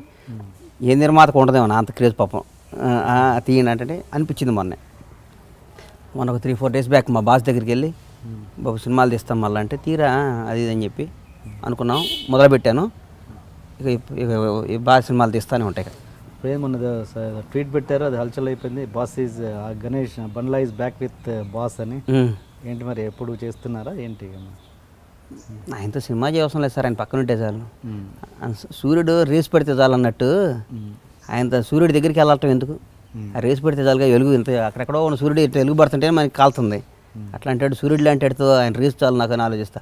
వెళ్ళిపోయాక ఆయనతో 2 సినిమాలు చేసాక అవకాశం వస్తుంది, మళ్ళీ చేస్తా, తప్పకుండా చేస్తా. 2 ప్రొడక్షన్స్ కలిపి ఒక సినిమా చేస్తున్నారని తెలిసి చేస్తాం. ఇప్పుడు సినిమాలు చేస్తున్నాం. పవన్ కళ్యాణ్ క్రియేటివ్ వర్క్స్ అని పరమేశ్వర ప్రొడక్షన్స్ కలిపి చేస్తాం. అంటే చిన్న సినిమా ఏదో చిన్నయే అన్ని సినిమాలు చేస్తాం. ఏ సినిమా చేసినా నా banner Pawan Kalyan creative works అని పరమేశ్వర ప్రొడక్షన్స్ కొన్ని సినిమాలు చేద్దాం అనుకున్నాం, మొదలు పెడతాం. ఓకే. ఆర్టిస్ట్గా మీరు గణేష్, ప్రొడ్యూసర్గా బండ్ల గణేష్ అంతేనండి? అప్పుడు బండ్ల గణేష్ ఉండాలి. అప్పుడు గణేష్ బాబు, అసలు పేరు గణేష్ బాబు. తీన్మార్కు కూడా ఆంజనేయులకు కూడా గణేష్ బాబు అనే పెడుతుంది. ఎవరో మీలాంటి ఒక ఫ్రెండ్ ఒక ఆయన గణేష్ బాబు కాదని మా అక్కడ చూపించి బండ్లా గణేష్ని మార్చుకోరా అని చెప్పారు. బండ్లా గణేష్ని మార్చా. మా ఇంటి పేరు బండ్లా గణేష్ని పెట్టి. సో ప్రొడ్యూసర్ అయిన దగ్గర నుంచి అసలు పేరు బండ్లా గణేష్ బాబుని తీసి బండ్లా గణేష్ని పెట్టి. Okay okay okay. మీరు ఆర్టిస్ట్గా అప్పుడు ఒక హీరోకి ఒకటి చేశారు నాకు చేసి ఒక సెక్స్ సినిమా జయలలిత ఏంటో పేరండి సీనా ప్లీజ్ ఆంటీ ఏదో ఉంది. Please okay. చెయ్యని పని లేదు సార్ మనం. దొంగతనం 2 కథం పనులు అని చేసాం. ఓకే. మీరు ఇంకా అసలు టాపిక్ వద్దాం. అసలు పవన్ కళ్యాణ్ అంటే మీకు ఎందుకు అంత పిచ్చి? అసలు ఎందుకు అంటే ఎంతోమంది హీరోలు ఉండగా మీకు పవన్ కళ్యాణ్ అంటేనే ఎందుకు అంత పిచ్చి? అంటే మీకు కేవలం మీకు సినిమా ఇచ్చాడేనా లేకపోతే ఇంకా వేరే కారణాలు? ఎంతోమంది మగాళ్ళు ఉండగా మన నానంటే మనకి ఎందుకు అభిమానం? ఓకే చెప్పండి టీఎన్ఆర్ గారు, మేము మిమ్మల్ని క్వశ్చన్ ఇచ్చాం. ఓకే. సో హీస్ దేశంలో 100 మంది మగాళ్ళు ఉన్నారు, బాబాయిలు, పెద్దనాన్నలు, చుట్టాలు, అన్నయ్యలు అందరూ ఉన్నారు. కానీ తండ్రి అంటే ఒక ప్రత్యేక అభిమానం ఎందుకుంటుంది సార్? దేవుడు లాంటి మనకి జన్మనిచ్చినాడు కదా. జన్మనిచ్చాడు. ఓకే. అలాగే పవన్ కళ్యాణ్ అంటే కూడా నాకు అంత అభిమానం. మా నాన్న నాకు ఎట్లా జన్మించాడు, నాకు నిలబడి నన్ను నిర్మాతం చేశాడు. ఇప్పుడు మా నాన్న మీద మన కోపం వస్తుంది, కానీ నాన్న దూరంగా అడిగా. ఓకే. కథవాళ్ళు అంటే ఇప్పుడు నాన్న మీద ప్రేమ ఉన్నంత మాత్రం అన్న మీద, బాబాయిల మీద, పెద్దనాయల మీద ప్రేమ లేనట్టు కాదు. అదే అదే అదే అది ఓకే. మీ పాయింట్ ఆఫ్ వ్యూలో అది. బట్ ఆయన పాయింట్ ఆఫ్ వ్యూలో ఆలోచిస్తే ఒక సినిమా బండ్ల గణేష్కి ఎందుకు ఇవ్వాలి, ఆయన ఎందుకు ఇచ్చాడు అంటే ఆ రిలేషన్ ఏంటి? మీకు ఇచ్చాడు కాబట్టి అభిమానం ఉంది మీకు. ఓకే. ఒక మాట చెప్తా సార్, పవన్ కళ్యాణ్ అనే ఆయన ఒక అతీతమైన శక్తి. అది ఓకే. మళ్ళా చెప్పను, 100 సార్లు చెప్పాను. ఆయన ఎవరిని అవతలాడు స్ట్రాటజీ చూసి, అవతలాడి స్థాయి చూసి ఆడితో బిహేవ్ చేయడు. ఓకే. అవతలాడి క్యారెక్టర్ చూసి వాడు ఏంటని, వాడి దగ్గర టాలెంట్ ఉందా లేదని చూసి నిమిషంలో స్కాన్ చేస్తాడు. ఓకే. ఊరికాడు బాగా డబ్బు ఉన్నాడు, ఆ డబ్బు లేనాడు, అదేంటి అయ్యి అట్లా ఉంటుంది ఆయన దగ్గర. కేవలం నాకు నిర్మాత చేసి నన్ను కొమరంపుల్ షూటింగ్లో పిలిచేదాకా నాకు నిర్మాత చేస్తాడు నాకు తెలియదు. పిలిచి నెక్స్ట్ సినిమా చేస్తానని చెప్పాడు. అంటే ఓకే, నేను అనేది స్థాయిని పట్టించుకోకుండా మెదులుతారన్న విషయం ఒప్పుకుంటాం. కానీ నేను అనేది ఏంటంటే అసలు మీకు ఆయనకు రిలేషన్ ఎక్కడ ఏర్పడ్డది అంత స్ట్రాంగ్గా ఎందుకు ఏంటంటే? నేను ఆయన సుస్వాగతం దగ్గర నుంచి ఆయనతో పాటు యాక్ట్ చేసేవాడిని, ఆర్టిస్ట్గా కలుస్తుండేవాడిని. అంతే, అంతకంటే నేను బాగా పవన్ కళ్యాణ్ కలుస్తుండేవాడిని. ఆయన అంటే ఇష్టం. Okay okay okay okay. అంటే ఒక చిన్న ఇండస్ట్రీలో చిన్న టాక్ ఏంటంటే మీరు ఒక పవన్ కళ్యాణ్ గారికి సంబంధించిన కొన్ని వ్యక్తిగత విషయాల్ని మీరు దగ్గరుండి కొన్ని సాల్వ్ చేశారన్నది ఒక చిన్న విషయం. అది ఆయనకి ఎవరు చేయాలి సార్? దేవుడు కూడా చేయడు, ఆయనకి ఆయనే చేసుకోవాలి. ఆయన ఏమనుకుంటున్నారు మీరు? అబద్ధం. ఇండస్ట్రీలో పని పాట లేని వాళ్ళు 100 మంది ఉంటారు కదా సార్. 30-40 ఏళ్ళ నుంచి వేషాలు వేస్తా. ఓకే. సేమ్ వేషాలు, సేమ్ వాళ్ళే బతిమాలుకొని వేషం వేసుకోవాలి. కానీ వాళ్ళు హీరో పక్కన కూర్చోవాలి, ఓకే. వాళ్ళు గొప్ప వాళ్ళ ఫీల్ అవ్వాలి. వాళ్ళు హీరోదాని వచ్చారు, వేషాలు ట్రై చేసుకుంటుంటారు. అందరు హీరోలకు ఫ్రెండ్లా చెప్పుకోవాలి. హీరో గారి దగ్గర నీ గురించి అది చెప్పాను, నీ గురించి అది చెప్పాను, ఇది చెప్పాను అంటుంటారు. అందరు హీరోల దగ్గర తిరుగుతుంటారు. వాళ్ళకి బేసిక్గా వాళ్ళకి ఒక టికెట్ తగ్గదు. ఒక ఆర్టిస్ట్ కాదు, same expression, same artist, same. వాళ్ళకి రోజు 30-40 వేలు వేషానికి వేయాలి. వాళ్ళకున్న అడ్వాంటేజ్ ఏంటంటే హీరో షూటింగ్లో పక్కన కూర్చోబెట్టుకొని మాట్లాడుతుంటాడు, లేకపోతే వాళ్ళతో పాటు భోజనం చేసేస్తుంటాడు.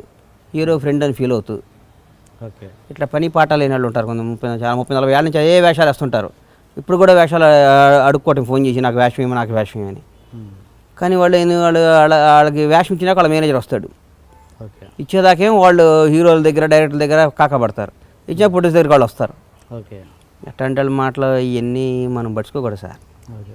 కానీ మీరు అదే ఓకే, ఇప్పుడు మీరు అన్నారు ఆర్టిస్టులు అలా ఉంటారని. కొంతమంది ఆర్టిస్టులకి హీరోలకి మధ్యలో బండ్ల గణేష్ ఫిట్టింగ్ పెడతాడు అన్నది కొంతమంది చూశాను నేను. మీ టీఎన్ఆర్ దాంట్లో ఒక ఆర్టిస్ట్ చెప్తుంటే జాలేసింది నాకు. పాపం అమ్మాయిల స్థాయి ఇప్పుడు 40 ఏళ్ళ నుంచి ఇండస్ట్రీలో కొట్టుకులు ఆడుతున్నారు కదా, వాళ్ళకి వేషాలు అయితే పని జరగదేమి. జాలేసింది పాపం, వీళ్ళు ఎప్పుడు పెరుగుతారా అని. ఇంకేం కోపం రాలా, జాలేసింది. ఓకే. జాలిపడ్డా. ఓకే. హీరోల మధ్యన ఫిట్టింగ్ పెడితే హీరోలు ఫిట్టింగ్ పెట్టించుకునే స్థాయి హీరోలది కదా సార్. ఓకే. హీరోలు అనేవాళ్ళు చాలా మేధావులు, వాళ్ళు దేశముద్రులాళ్ళు. ఒక హీరో ఒక సినిమా సెలెక్ట్ చేసుకోవాలంటే హిట్ ఆఫ్ ఫ్లాప్ అని కథని ఒక సినిమా జడ్జి చేసి కథ పట్టాలు ఎక్కిస్తాడంటే అమాయకుడు కదా హీరో. ఏ హీరో అయినా ఎంత స్కాన్ వేస్తాడు సార్, ఎంత స్కెచ్ వేస్తాడు సార్. స్కెచ్ చేయని హీరో వేయనట్టే ఉంటాడు, యా వేసుకున్నట్టే ఉంటాడు. చరిత్ర లేని వాళ్ళు, చరిత్రలోకి వచ్చిన వాళ్ళు ఎంతమంది ఉన్నారు, చరిత్ర ఉన్న ఫ్యామిలీ నుంచి వచ్చి చరిత్ర లేకుండా పోయిన వాళ్ళు ఎంతమంది ఉన్నారు, మీరు ఆలోచించుకోండి టీఎన్ఆర్ గారు. రవితేజకి ఏం చరిత్ర ఉంది? అవును రవితేజకి ఏం చరిత్ర ఉందా? అవును. రవితేజతో పాటు వచ్చిన వాళ్ళు ఇవాళ కూడా వేషాలు అడుక్కుంటున్నారు.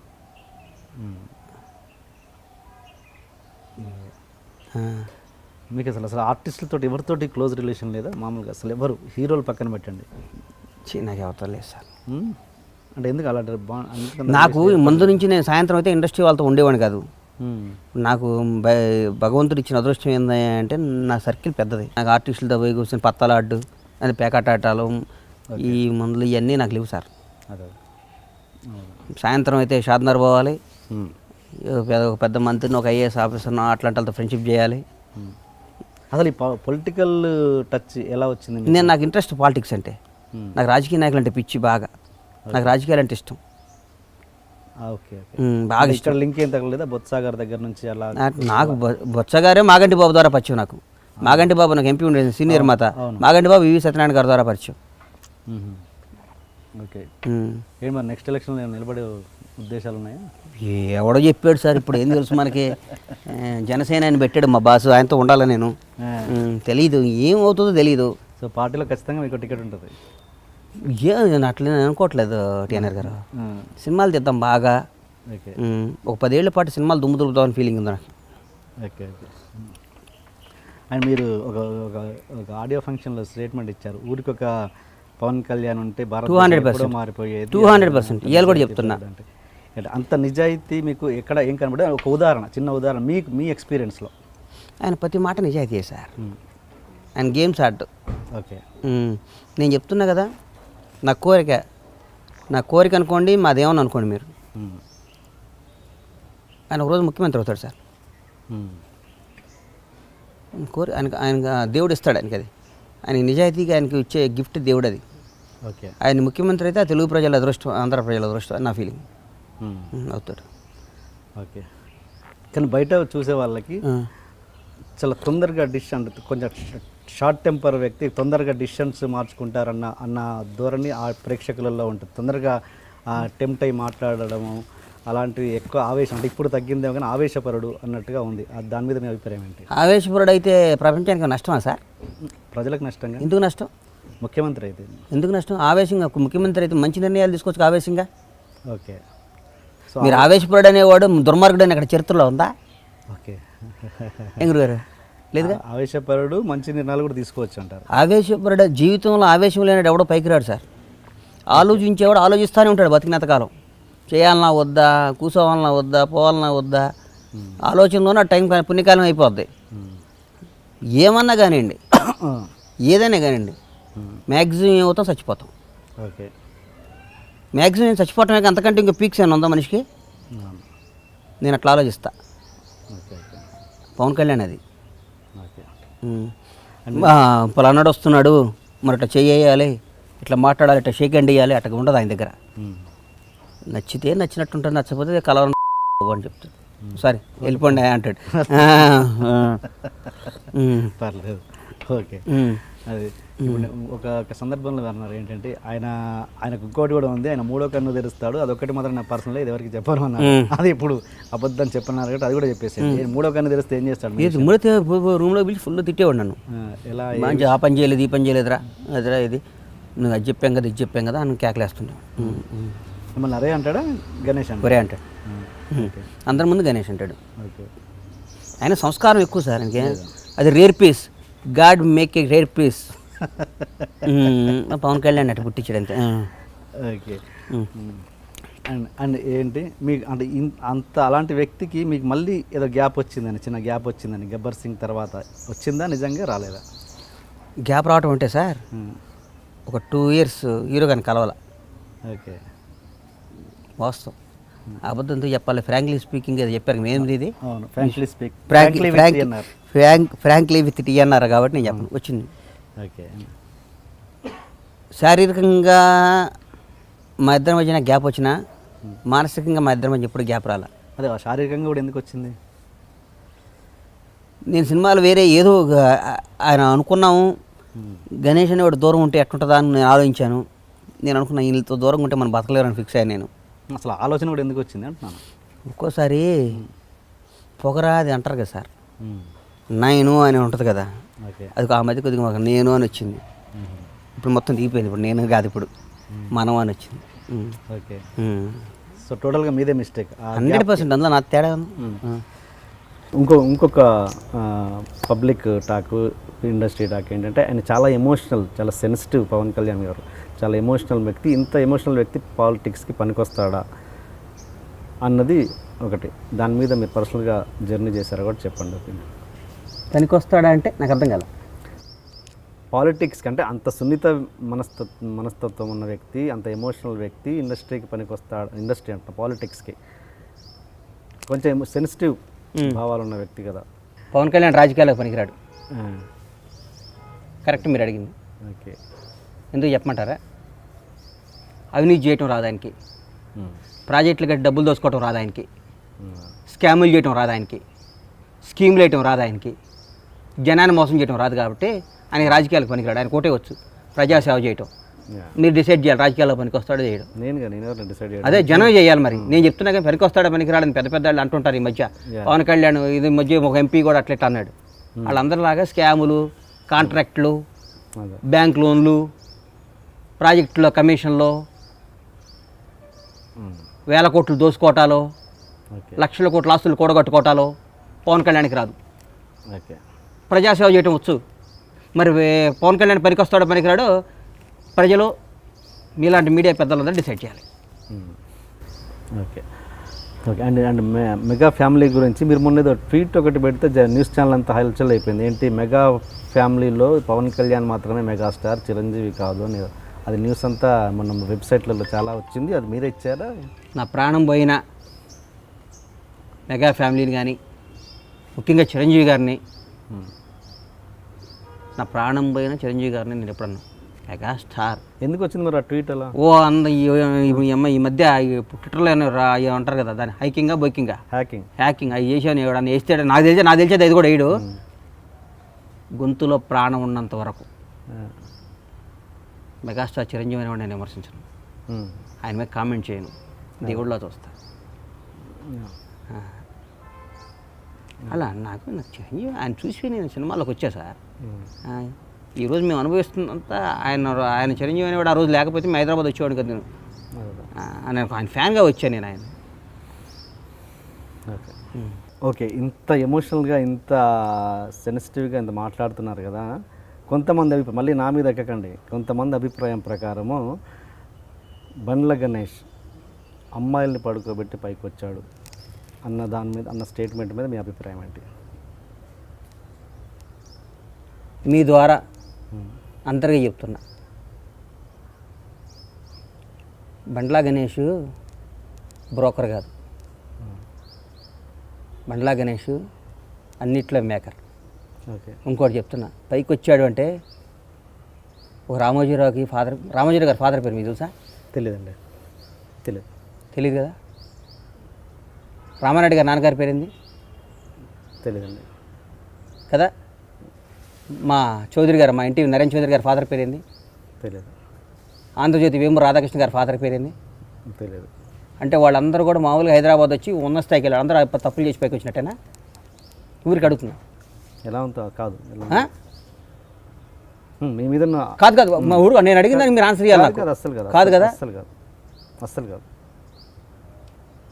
పైకి వస్తే పైకి రానాడు, పని పాట లేనాడు, తప్పులు చేసే తప్పుడు నా కొడుకులు మాట్లాడే మాటలకి నేను రెస్పాండ్ అవను. నాకు జీల్ ఉంది, నాకు ఒక గోల్ ఉంది, నాకు ఒక ఏం ఉంది.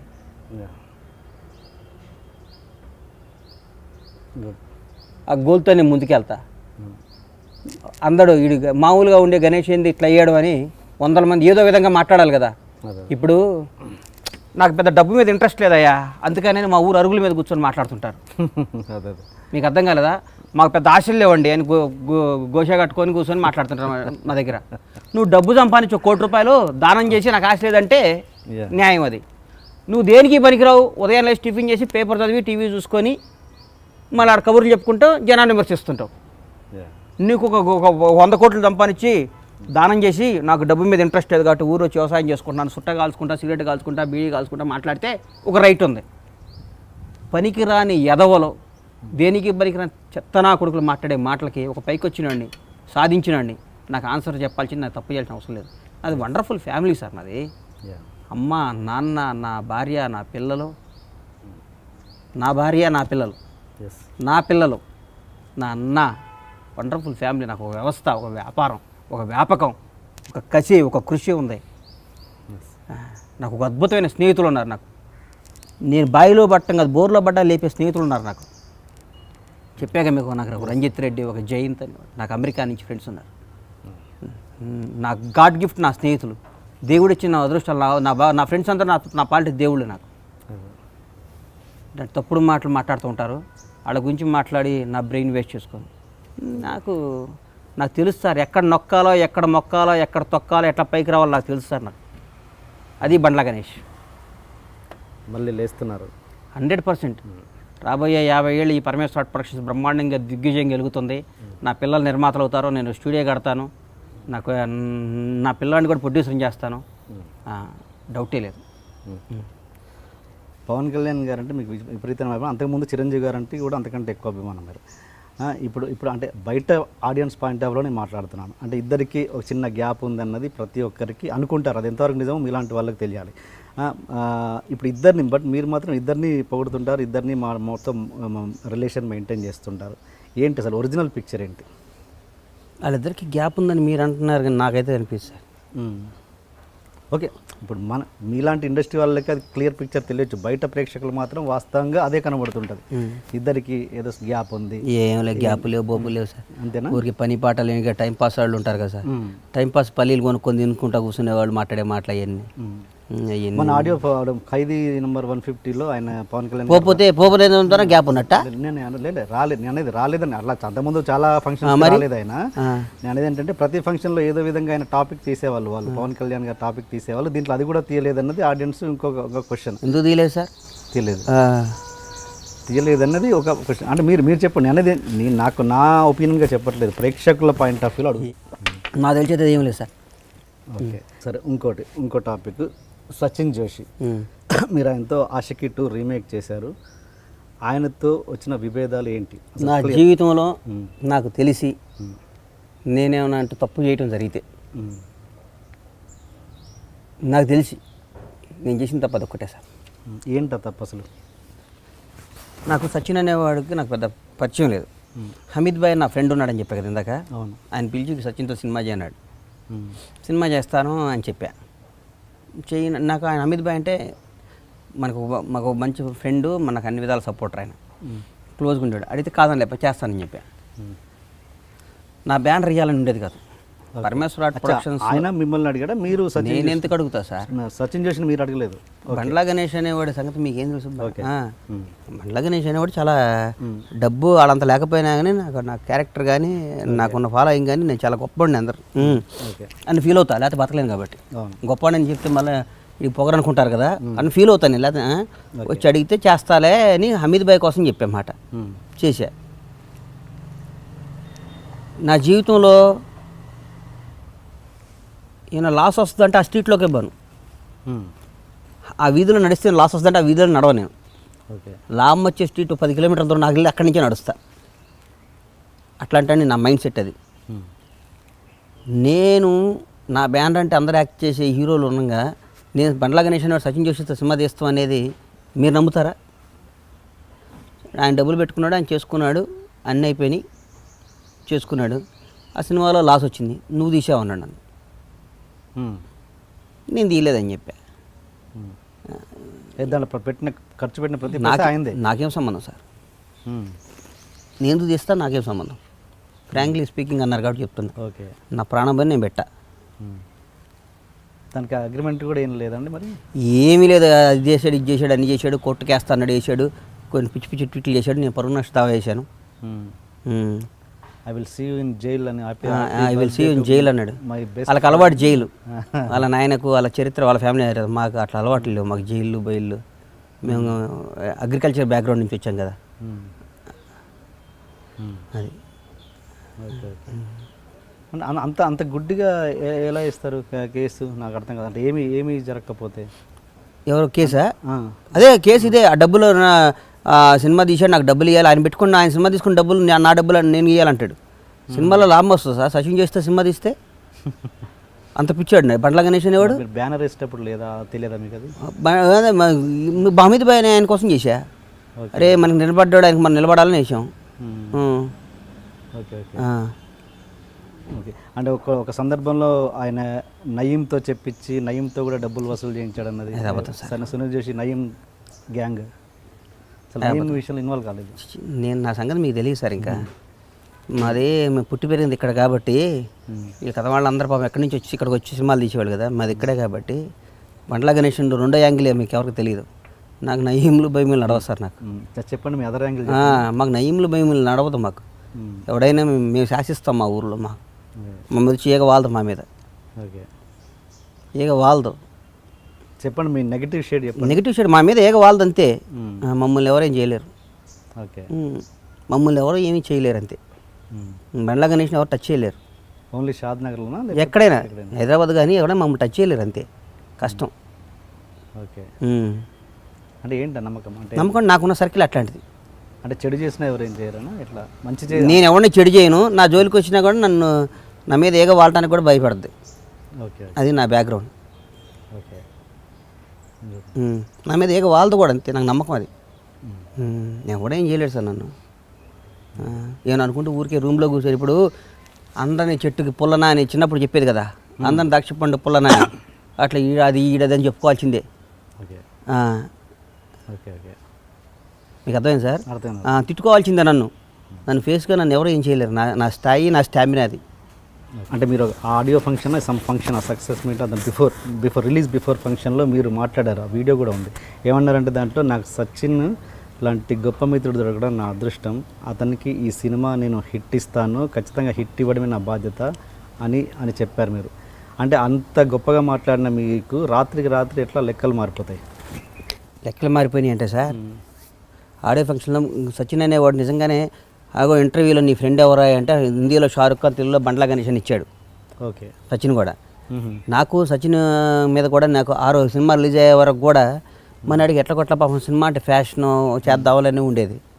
ఉట్టిపోయినాక ఓవర్ నైట్ మారిపోయి ఈ పైసలు మొత్తం నువ్వు పెట్టుకోవాలి, నాకు సంబంధం లేదంటే నాకు ఎట్లుంటుంది సార్? నేను రూపాయి కష్టపడి దాచుకొని నేను వచ్చినండి, నాకేం అవసరం సార్ సచిన్ జోషితో సినిమా తీయాల్సిన అవసరం? ఓకే. అదొక కారణమా ఆయన బెదిరింపుల వల్ల? అంటే మీరు ఏ హీరో సినిమా తీసినా రిలీజ్ కానివ్వను సంథింగ్ అట్లాంటి ఏదో వార్నింగ్స్ ఇచ్చాడు ఆయన, అలాంటి నోటీసులు పంపించాడు ఏదో, అదొక కారణమా మీ గ్యాప్ రావడానికి? అసలు మీరు నన్ను చాలా తక్కువ అంచనా వేసుకుంటున్నట్టు అన్నారు గారు. నేనండి చాలా తక్కువ అంచనా వేయట్లేదు, నా అనుమానాలు క్లియర్ చేసుకుంటున్నాను అంతే, అంచనాలు కాదు. మీరు తక్కువ అంచనా వేసారు అంతే నన్ను. మీరు ఏమనుకుంటున్నారు సార్ బండ్ల అంటే? ఏమనుకుంటారు అసలు మీరు? అంచనాలు కాదు, అనుమానాలు మాత్రమే. ఎంతమంది నా వెనకాల ఎంత పెద్ద పెద్ద వాళ్ళు నా స్నేహితులు ఉన్నారు, నా ఆత్మీయులు ఉన్నారు. మీరు ఢిల్లీకి ఈ ఇష్యూ విషయంలోనే ఒక మినిస్టర్ని కలవడానికి రెగ్యులర్గా వెళ్తున్నారు అన్నది అది కూడా వాస్తవం? అసలు కాదు. నేను లగడపాటి రాజగోపాల్ గారు ఫ్రెండ్స్ బాగా. లగడపాటి రాజగోపాల్ గారిని అవును. యూపీలో మేము పౌల్ట్రీ పెడుతున్నాం. యూపీలో ఓకే. సఫాయి అనే విలేజ్ పౌల్ట్రీ పెడుతున్నా, అటుకి వెళ్తుంటా అంతే. ఓకే. వెళ్ళినప్పుడల్లా ఢిల్లీలో ఉంటా కాబట్టి అక్కడ మార్నింగ్ అందరిని కలుస్తుంటాను. నాకు అంతేగాని ఈ ఇష్యూని కలవడానికి ఢిల్లీ దాకా పోయే పని సార్, షాద్నగర్లో కూర్చొని పిలిపించుకుంటాను. నాకు ఢిల్లీ అయినట్టు మాటలు. ఓకే. అండ్ మీరు ఎప్పుడు ప్రతి ఇంటర్వ్యూలో మీరు దాటేస్తుంటారు మాటని, అసలు ఈ దీంట్లో చెప్తా అన్నారు కాబట్టి చెప్పండి. జూనియర్ ఎన్టీఆర్కి మీకు ఇష్యూ ఏంటి అసలు? ఇక చెప్తున్నా సార్ నేను. పాపం నాకు ఎన్టీఆర్కి ఏ విషయం లేదు, ఫ్రాంక్లీ స్పీకింగ్ చెప్తున్నా. ఎన్టీఆర్ చాలా గొప్పవాడు, చాలా మంచివాడు. చిన్న చుప్పుడు మాటలని వెళ్ళి ఆయన దూరం చేశా. ఆయనకి మీ ద్వారా క్షమాపణ చెప్తున్నా, ఆయనకి ఆయన ఫ్యాన్స్కి. ఓకే. టీవీ 9 ఇంటర్వ్యూలో ఆయన మీద కొంచెం తప్పుగా మాట్లాడా. తర్వాత ఇంటికి వచ్చినాక మా నాన్న చాలా ఫీల్ అయ్యాడు. ఓకే. మా ఫాదర్ ఫీల్ అయ్యాడు. తర్వాత నాకు అవకాశం రాలా. ఓకే. ఏం మాట్లాడారో నేను అది చూడలేదు. టీవీ నైన్ ఇంటర్వ్యూలో ఎన్టీఆర్కి మీకు విభేదాలు వచ్చినట్టు వచ్చినాయి అది ఇది అన్న చెప్పుడు మాటల వల్ల. ఓకే. ఎన్టీఆర్ అనేవాడు పాపం నన్ను ఎప్పుడు ఇబ్బంది ఏం పెట్టలా, నిజంగా చెప్తున్నా. ఫ్రాంక్లీ స్పీకింగ్ విత్ టీఎన్ఆర్ కాబట్టి చెప్తున్నా. ఓకే. బాద్షాలో నాకు కొద్దిగా లాస్ వచ్చింది. ఎమ్మటే 2 సినిమాల వంగ 10% మంచి అందరూ బ్రహ్మాండంగా డబ్బులు మిగిలినాయి. మీ ద్వారా క్షమాపణ చెప్తున్నా. నందమూరి తారక రామారావు అనే గొప్ప వ్యక్తికి, ఆయనకి, ఆయన ఫ్యాన్స్కి క్షమాపణ చెప్తున్నా. మీరు ఇదే మాట ఫోన్లో మాట్లాడవచ్చు ఆయనతో? మాట్లాడతా సార్. ఫోన్లో మాట్లాడటం, లేదా బయట కలిసి? ఫోన్లో మాట్లాడామనుకోండి, నాకు మీకు తెలుసు, టీఎన్ఆర్ గారికి మీకు తెలుసు. ఓకే. ఆయన ముఖ్యంగా ఆయన కలుస్తా, అదే అంటున్నా. ఆయన కలిశాను మొన్న. ఓకే. సార్ మీరు ఇప్పుడు మన ప్రధానమంత్రి ఏడెవరు, అమెరికా ప్రెసిడెంట్ ఏడెవరు కొత్తగా? ట్రంప్ను పోయి 1 వీక్లో కలిసి రమ్మంటారు నన్ను. అది నా కెపాసిటీ. ఓకే. ఎట్లా ఏంటి నాకు అన్ని సోర్సులు ఉంటాయి నాకు. ట్రంప్ను పోయి ఫోటో తీసుకొచ్చి 1 వీక్లో మీకు ఇవ్వమంటారా? ఓకే. షేక్ హ్యాండ్ ఇస్తా. ఓకే. మీరు ఒక పలానా మీకు అసాధ్యమైన పని చెప్పండి, నేను చేసుకొచ్చి మీకు చూపిస్తా. నా క్యాలిబర్ అది. ఓకే. సరదాగా పెట్టండి నెక్స్ట్ ట్వీట్. తప్పకుండా చేస్తా. అని రేపు అమెరికా మీద ట్రంప్తో ఫోటో దిగి మీకు ట్వీట్ చేస్తా. బండ్లా గణేష్ విత్ ట్రంప్ అని పెడతా. ఓకే. నా క్యాలిబర్ అదే అని చెప్తా. నేను చెప్పే కదా మీకు ఇందాక, హైదరాబాద్లో మా మీద ఏగవాలదు సార్ అని చెప్పే కదా. క్యాలిబర్ని ఎవరి వ్యక్తిగత సామర్థ్యాలను ఎవరు తక్కువ అంచనా ఇక్కడ వాళ్ళు వేసుకుంటారు. మీ ఇంటర్వ్యూలో చూసాక ఆయన అడ్డదిడ్డంగా రియల్ ఎస్టేట్ సంపాదించి అని ఒక ఆయన అన్నాడు. ఓకే. జూనియర్ ఆర్టిస్ట్ కంటే ఎక్కువ, క్యారెక్టర్ ఆర్టిస్ట్ కంటే తక్కువ. జాలి వేసింది నాకు. అడ్డదిడ్డంగా నేను చంపాలి, నాకు ఒక హిస్టరీ ఉంది. బండ్లా గణేష్ ఒక చరిత్ర ఉంది. నాకు ఒక అమ్మ, నాన్న, ఒక ఫ్యామిలీ, ఒక భార్య, పిల్లలు, నా పిల్లలు, నా అన్న, నా కుటుంబం ఉంది. మా దగ్గర 1100 మంది వర్క్ చేస్తారు. నా కోసం ప్రాణం ఇవ్వడానికి స్నేహితులు ఉన్నారు. అదే ఏంటంటున్నా రిలేషన్ ఏంటి? నేను కలిస్తే అట్లే ఉంటుంది టీఎన్ఆర్ గారు. మీరెవరో నాకు తెలియదు, ఇవాళ ఫస్ట్ టైం కలుస్తున్నా. మీరు మా ఇంటికి వస్తున్నా అన్నారు. అవును, నిజం చెప్తున్నా. నేను ఎక్కడ మా ఆఫీస్లో ఎక్కడ ఇంటర్వ్యూ చేయొచ్చు. నేను అవును, నా ఇంటికి వచ్చేటికి మా ఇంట్లో వాళ్ళకి మన రేపు మీరు వస్తున్నారని కూడా తెలియదు, ఎవరు వస్తుందో తెలియదు. మరి రేపు 4 గెస్ట్లు వస్తున్నారు, టిఫిన్ చేసి పెట్టమని చెప్పా. నా సంస్కారం అది. మరి ఇప్పుడు ప్రొడ్యూసర్స్ అంతా థియేటర్స్ని గ్రిప్లో పెట్టుకునే పరిస్థితి కదా. మీ చేతిలో ఎన్ని థియేటర్స్ ఉన్నాయి? నాకు ఒకటే థియేటర్ ఉంది. మీ ఓన్ థియేటర్? నా ఓన్ థియేటర్. నాకు గ్రిప్లో ఆ వ్యాపారం మీద నాకు ఇంట్రెస్ట్ లేదు, నాకు తెలియదు ఆ వ్యాపారం. ఓకే. ఓకే. ఆ థియేటర్లు అవన్నీ మా రాజుబాయ్ చూసుకుంటాడే. ఓకే. అండ్ దేవుడి గురించి మా టాపిక్ వచ్చింది. మీకు పరమేశ్వర, మీ బ్యానర్ పేరే పరమేశ్వర కదా. ఏంటి శివుడి మీద అంత భక్తి మీకు? మేము శివభక్తులు సార్, మేము బేసిక్గా శివభక్తులు. ఓకే. ఫ్యామిలీ మొత్తం మా ఫాదర్ పేరు నాగేశ్వరరావు, మా అన్నయ్య పేరు శివబాబు. ఓకే. ఓకే. నా పేరు గణేష్ బాబు. మొత్తం శివుడి ఫ్యామిలీ పేర్లే ఉంటాయి చూడండి. ఓకే. మేము శివభక్తులు. ఓకే. ఆ మధ్య కాంట్రవర్సీ విషయానికి వస్తే దాసరి గారు ఒక స్టేట్మెంట్ ఇచ్చారు. తెలుగు సినిమా చరిత్ర అంటే ఏంటి ఏఎన్ఆర్ అండ్ ఎన్టీఆర్ తర్వాత మళ్ళీ అంత తీసుకొచ్చింది మళ్ళీ ఈ జనరేషన్లో పవన్ కళ్యాణ్ అన్నది అని స్టేట్మెంట్ ఇస్తే మీరు దాన్ని ఖండించడం మీన్స్ దానికి ఇమీడియట్గా నెక్స్ట్ స్టేట్మెంట్ మీరు ఇచ్చారు. చిరంజీవి గారిని మర్చిపోయారా అన్నట్టు. చిరంజీవి గారు లేకుంటే తెలుగు సినిమా చరిత్ర అంటే ఖచ్చితంగా గుర్తొచ్చే పేరు చిరంజీవి గారు అని. అది అక్కడేదో చిన్న క్లాష్ వచ్చిందంట, మీకు గుర్తుందా లేదా నాకు తెలియదు. మరి నాకు గుర్తులేదు కానీ సార్, చిరంజీవి గారిని విమర్శిస్తే విమర్శించుండొచ్చు. దాసరి గారిని నేను పర్సనల్గా విమర్శించాలని అట్లేం ఉండదు నాకు. మీరు అంటున్నారు కూడా గుర్తు పెట్టుండొచ్చు అట్లా. నేను చిరంజీవి గారి గురించి చెప్పారు ఆయన మీద. ఇది ఏఎన్ఆర్ ఎన్టీఆర్ తర్వాత పవన్ కళ్యాణ్ మెన్షన్ చేశారు. మరి నిజంగా చిరంజీవి గారిని కూడా చెప్పాలిగా, న్యాయం కదా సార్ అది. ఇప్పుడు చిరంజీవి గారిని కూడా చెప్పాలిగా. చిరంజీవి గారు ఆయనకి అర్హతలు ఉన్నాయి. చిరంజీవి వేరే వాళ్ళ గురించి చెప్పినా చెప్పపోయినా ఎన్టీఆర్, ఏఎన్ఆర్, కృష్ణ గారు ఒక సెకండ్ తీసేసి తర్వాత అది వస్తే చిరంజీవి గారికి మా అందరికీ ఇప్పుడు ఇండస్ట్రీలో ప్రతి ఒక్కరికి చిరంజీవి అనేవాడు రోల్ మోడలే కదా సార్. ఆయన చూసి వచ్చిన వాళ్ళే ఇండస్ట్రీకి. అండ్ ఇంకోటి ఈ ఛానల్స్ సిండికేట్ మీద మీకు ఒక ఇది ఉందా? అంటే కొన్ని ఛానల్స్కే మేము యాడ్స్ ఇవ్వాలి ఫలానా. ఇప్పుడు కొంతమంది నిర్మాతలు కలిసి ఒక టీమ్గా ఇది చేసేసి ఆ ఛానల్కి మాత్రమే యాడ్స్ ఇవ్వాలి, మిగతా వాళ్ళకి ఇవ్వద్దు అనేది ఒక సిండికేట్గా ఏర్పడేదో జరుగుతుంది. దాని మీద మీ అభిప్రాయం అంటే? సినిమా నిజంగా నాకు నాలెడ్జ్ లేదు సార్.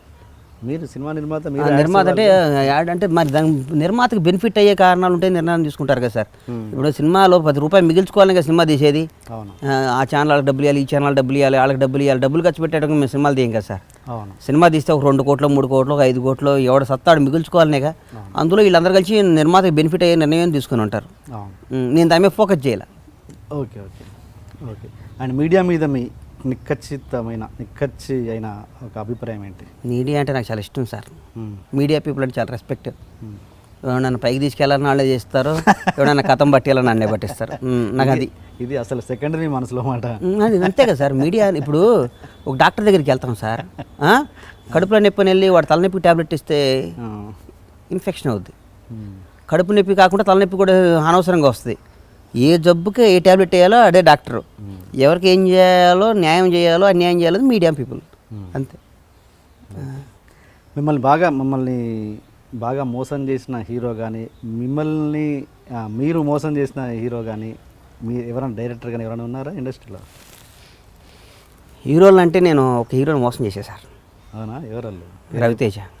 అవునా? ఎలా చేసా అంతే. ఇది అడగొద్దు. రవీణకి చెప్పాను నేను. రవీంద్ర తేజని మోసం చేశాను. పేరు చెప్పకుండా చెప్పుంటే బాగుంటుంది. ఇన్సిడెంట్ ఇంపార్టెంట్, వ్యక్తి ఇంపార్టెంట్ కదా నా దృష్టిలో. రవితేజని మోసం చేశా. ఓకే.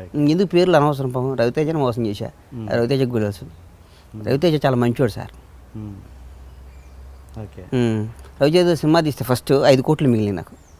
ఆంజనేయులు. ఓకే. నేను ఆయన మోసం చేశా. చేయాల్సిన పరిస్థితి వచ్చింది, చేశా. ఓకే. డబ్బుల దగ్గర ఉంటుంది అంతనా? డబ్బుల దగ్గర అంటే డబ్బులు లాంటిది అనుకోండి, ఏదో వ్యాపారంలో ఏదో చేసాం అనుకో. మోసం తెలిసి మోసం చేశా. తెలియకుండా మోసం చేస్తే వేరు. రవేణను మోసం చేస్తున్నా అని తెలిసి తప్పని పరిస్థితిలో మోసం చేశా. ఓకే. అంటే దాన్ని ఏమంటారు, రికవర్ చేసుకోలాంటి మిస్టేక్ అది? చేసుకోవచ్చు, చేసేస్తా. నాకు రవితేజ అనేవాడు, ఓకే, మేము అందరం కలిసి పెరిగినాడం కాబట్టి రవితేజ మోసం చేశాను. అది రవితేజకి తెలుసు, నాకు తెలుసు, చెప్పాను రవణకి. మీ ఫస్ట్ హీరో ఆయనగా? ఆయన ఫస్ట్ హీరో ఆయనే. ఆయనతో మళ్ళీ సినిమా తీస్తా. ఓకే. ఓకే. ఆయన మోసం చేశాను. మీకు ఇంకా పవన్ కళ్యాణ్ కాకుండా, ఆయన పక్కన పెట్టండి, ఆయన మీకు పర్సనల్, ఆయన కాకుండా మీరు ఇష్టపడే నెక్స్ట్ హీరో ఎవరు? నేను అందరు పనిచేసిన హీరోలు అందరూ ఇష్టం నాకు. అందరం ఇండస్ట్రీలో హీరో అనేవాడికి నేను ఒకసారి ఒక ఇంటర్వ్యూలో ఒక స్టేజ్ మీద చెప్పాను సార్, హీరో పుట్టక ఒక అదృష్టం సార్. అవును. 100 జన్మలు పుణ్యం చేసుకుంటే హీరో పుట్టక. అవును. హీరోలు అందరూ అదృష్టవంతులే. అందరు హీరోలు నేను పని చేశానంటే వాడు నాకు ఇష్టమైన హీరోని. ఓకే. అండ్ మీ డైరెక్టర్లతో మీ రిలేషన్ ఎలా ఉంది? ఎవరు మీకు బాగా నచ్చిన డైరెక్టర్స్? అది కూడా అందరా? నాకు నిజంగా బేసిక్గా నేను పనిచేసిన డైరెక్టర్లు అందరిలో ఇప్పుడు ఈ మధ్య కాదు కానీ ముందు అసలు పూరి అంటే నాకు ఇష్టం సార్. ఓకే. బాగా ఈ మధ్య ఇప్పుడు ఈ మధ్యగా ఫస్ట్ నాకు పూరి అంటే ఇష్టం. తర్వాత నేను పనిచేసిన డైరెక్టర్లో బాగా తప్పన 80% ఇట్టు కొట్టాలని డైరెక్టర్లో హరీష్ శంకర్, సీను వైట్ల. ఓకే. ఏదో విధంగా సినిమా నిదానంగా తీయాలే, సినిమా అంటే ఇష్టం లేకుండా ఒక డైరెక్టర్తో పనిచేశాను నేను. డైరెక్టర్ ఏడుపు వచ్చేది. ఆ డైరెక్టర్ పేరు చెప్పను, ఎందుకు ఆడు పొట్ట కొట్టడం నాకు ఇష్టం లేదు. ఏడుపు వచ్చేది, అమ్మ వీడితో సినిమా తీస్తున్నాను నేను దాన్ని ఫీల్ అయ్యేవాడిని. ఓకే. కర్మ. నైట్ అయితే ముందు తాగటం, డ్రగ్స్ తాగటం, ఎదవా అట్లాంటి వాడిని భగవంతుడు కూడా లైఫ్ కూడా ఫీల్ అవుతుంటాను నేను. మీరు ఇంట్రడ్యూస్ చేశారా ఆల్రెడీ? నేను ఎవరిని చేయలేదు, చేస్తా ఇక నుంచి. సంవత్సరానికి కొత్త డైరెక్టర్ని పరిచయం చేస్తా. పండ్లా గణేష్ మార్క్లో 10 మంది డైరెక్టర్ ఇండస్ట్రీకి తీసుకొస్తా. చూడండి మీరు. ఓకే. ఎట్లా తీస్తా సినిమాలు చూడండి మీరు. ఆ డైరెక్షనే రా సార్. షార్ట్ చెప్పి సినిమా అంటే ఏం సార్, మనం సినిమా పనిచేసేటప్పుడు మన భగవంతుడు గర్భగుడిలో కూర్చొని దేవుడిని చూస్తామా? తిరుపతి బాలాజీ వెంకటేశ్వర స్వామి దగ్గరికి దేవుడి దగ్గరికి వెళ్ళినప్పుడు దేవుడిని చూడకుండా మన వాట్సాప్లో మెసేజ్లు చూసుకుంటామా? ఫోన్లు చూసుకుంటామా? సాయంత్రం ఏం ముందాగాలని ఆలోచిస్తుంటామా? ఓకే. సార్ ఏం ముందు అవుదామా, సాయంత్రం ఇంకో ఏం పని చేద్దామా, ఏ అసాంఖ్యకులు ఆలోచిస్తామా? దేవుడి దగ్గరికి వెళ్ళినప్పుడు దేవుడినే దండం పెట్టుకుంటాం. ఏడుకొండల వాడా, మాకు ఈ కష్టాలు వచ్చిన పరమేశ్వర, ఈ కష్టాలను ఎదుర్కొనే శక్తి అంటాను. నా స్టైల్ అది. దేవుడు నాకు అయ్యాను, ఈ రేపు వచ్చే కష్టాలను ఎదుర్కొనే శక్తి స్వామిని దండం పెట్టుకుంటాను నేను. అంతేగాని నాకు అది ఇది అని ఎప్పుడు కోరుకున్నాను. ఆ డైరెక్టరు సినిమా అంటే పేరు, గొప్ప పేరు, పేరు అసహ్యం నీ అమ్మ డైరెక్టర్. ఓకే. ఇది కాకుండా అంటే ఎలాంటి చేదనుభవం అయింది? అంటే ఓన్లీ ఓకే ఇంట్రెస్ట్ లేదు సార్, చెప్పిన కాదు చెప్పలేడు. 4 షాట్లు బాగా తీస్తే డైరెక్టర్ కాదు సార్, చెప్పిన టయానికి సినిమా తీసి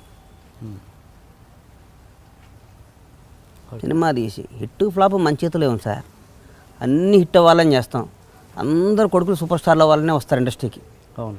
అందరూ నెంబర్ 1 అవ్వాలని వస్తారు. ప్రతి ఛానల్ రిపోర్టరు ఒక ఓనర్ అవ్వాలని అనుకుంటాడు. ప్రతి కోళ్ళ రైతు ఇండస్ట్రీని వెళ్ళాలని పోల్ట్రీ నెంబర్ 1 అవ్వాలనుకుంటాడు. ప్రతి ఒక్క డైరెక్టర్ ఒక రాజమౌళి, ఒక వివి నాయక్, ఒక పూరి జగన్నాథ్, ఒక త్రివిక్రమ్ అనుకుంటారు.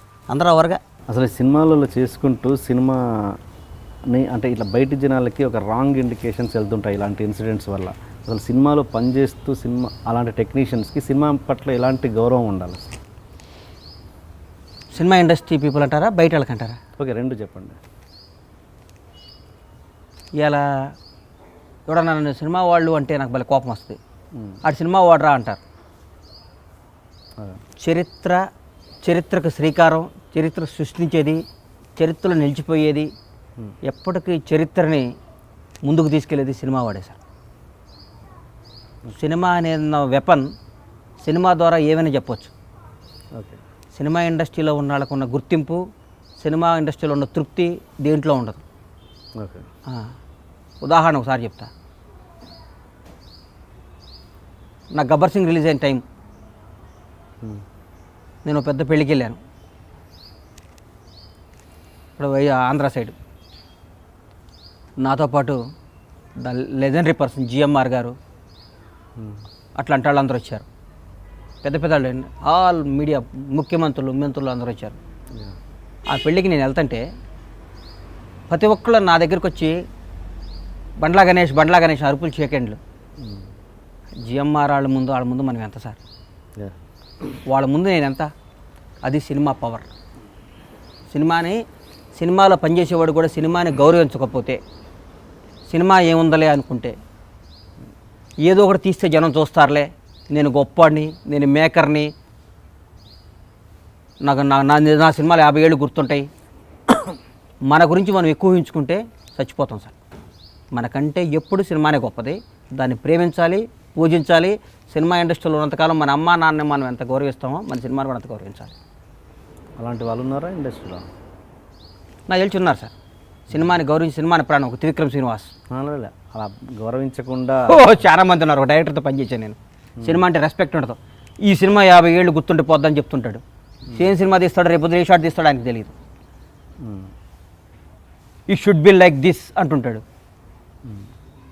అట్లాంటి వాళ్ళకి నాకు తెలిసి వాళ్ళు ఏదో ముందు 1-2 సినిమాలు ఇట్లు కొట్టి కొంచెం 4-5 ఫ్రేములు, మంచి ఫ్రేములు పెట్టి సినిమాల్లో పేరు సంపాదించుకోవచ్చు. కానీ అది డెఫినెట్గా వాళ్ళకి లాంగ్విటీ ఉండదు. ఊరికే సినిమా అంటే రెస్పెక్ట్. 24 గంటలు దానికోసం పనిచేయాలి. ఫ్లాప్ హిట్ అనవసరం. సినిమా హిట్ ఫ్లాప్ మనం నిర్ణయించలేము సార్. తీన్మారు నేను తీసా, గబ్బర్ సింగ్ నేను తీసా, దిల్ రాజు డిజాస్టర్లు తీశాడు, బ్లాక్ బాస్టర్లు తీశాడు. ఎవరైనా ఇండస్ట్రీలో ఫ్లాప్ తీనాడు అంటూ ఉండడు. పైగా ఇండస్ట్రీ అనేది వారసత్వం వచ్చిన సంపద కాదు సార్. దాసనాథరావు గారి కంటే గొప్ప డైరెక్టర్ లేడు, రాఘవేంద్రరావు గారి కంటే గొప్ప డైరెక్టర్ లేరు. వాళ్ళ పిల్లలు సక్సెస్ అయ్యారా? రవితేజ ఫాదర్ ఎవరు? ఒక నాని ఫాదర్ ఎవడు?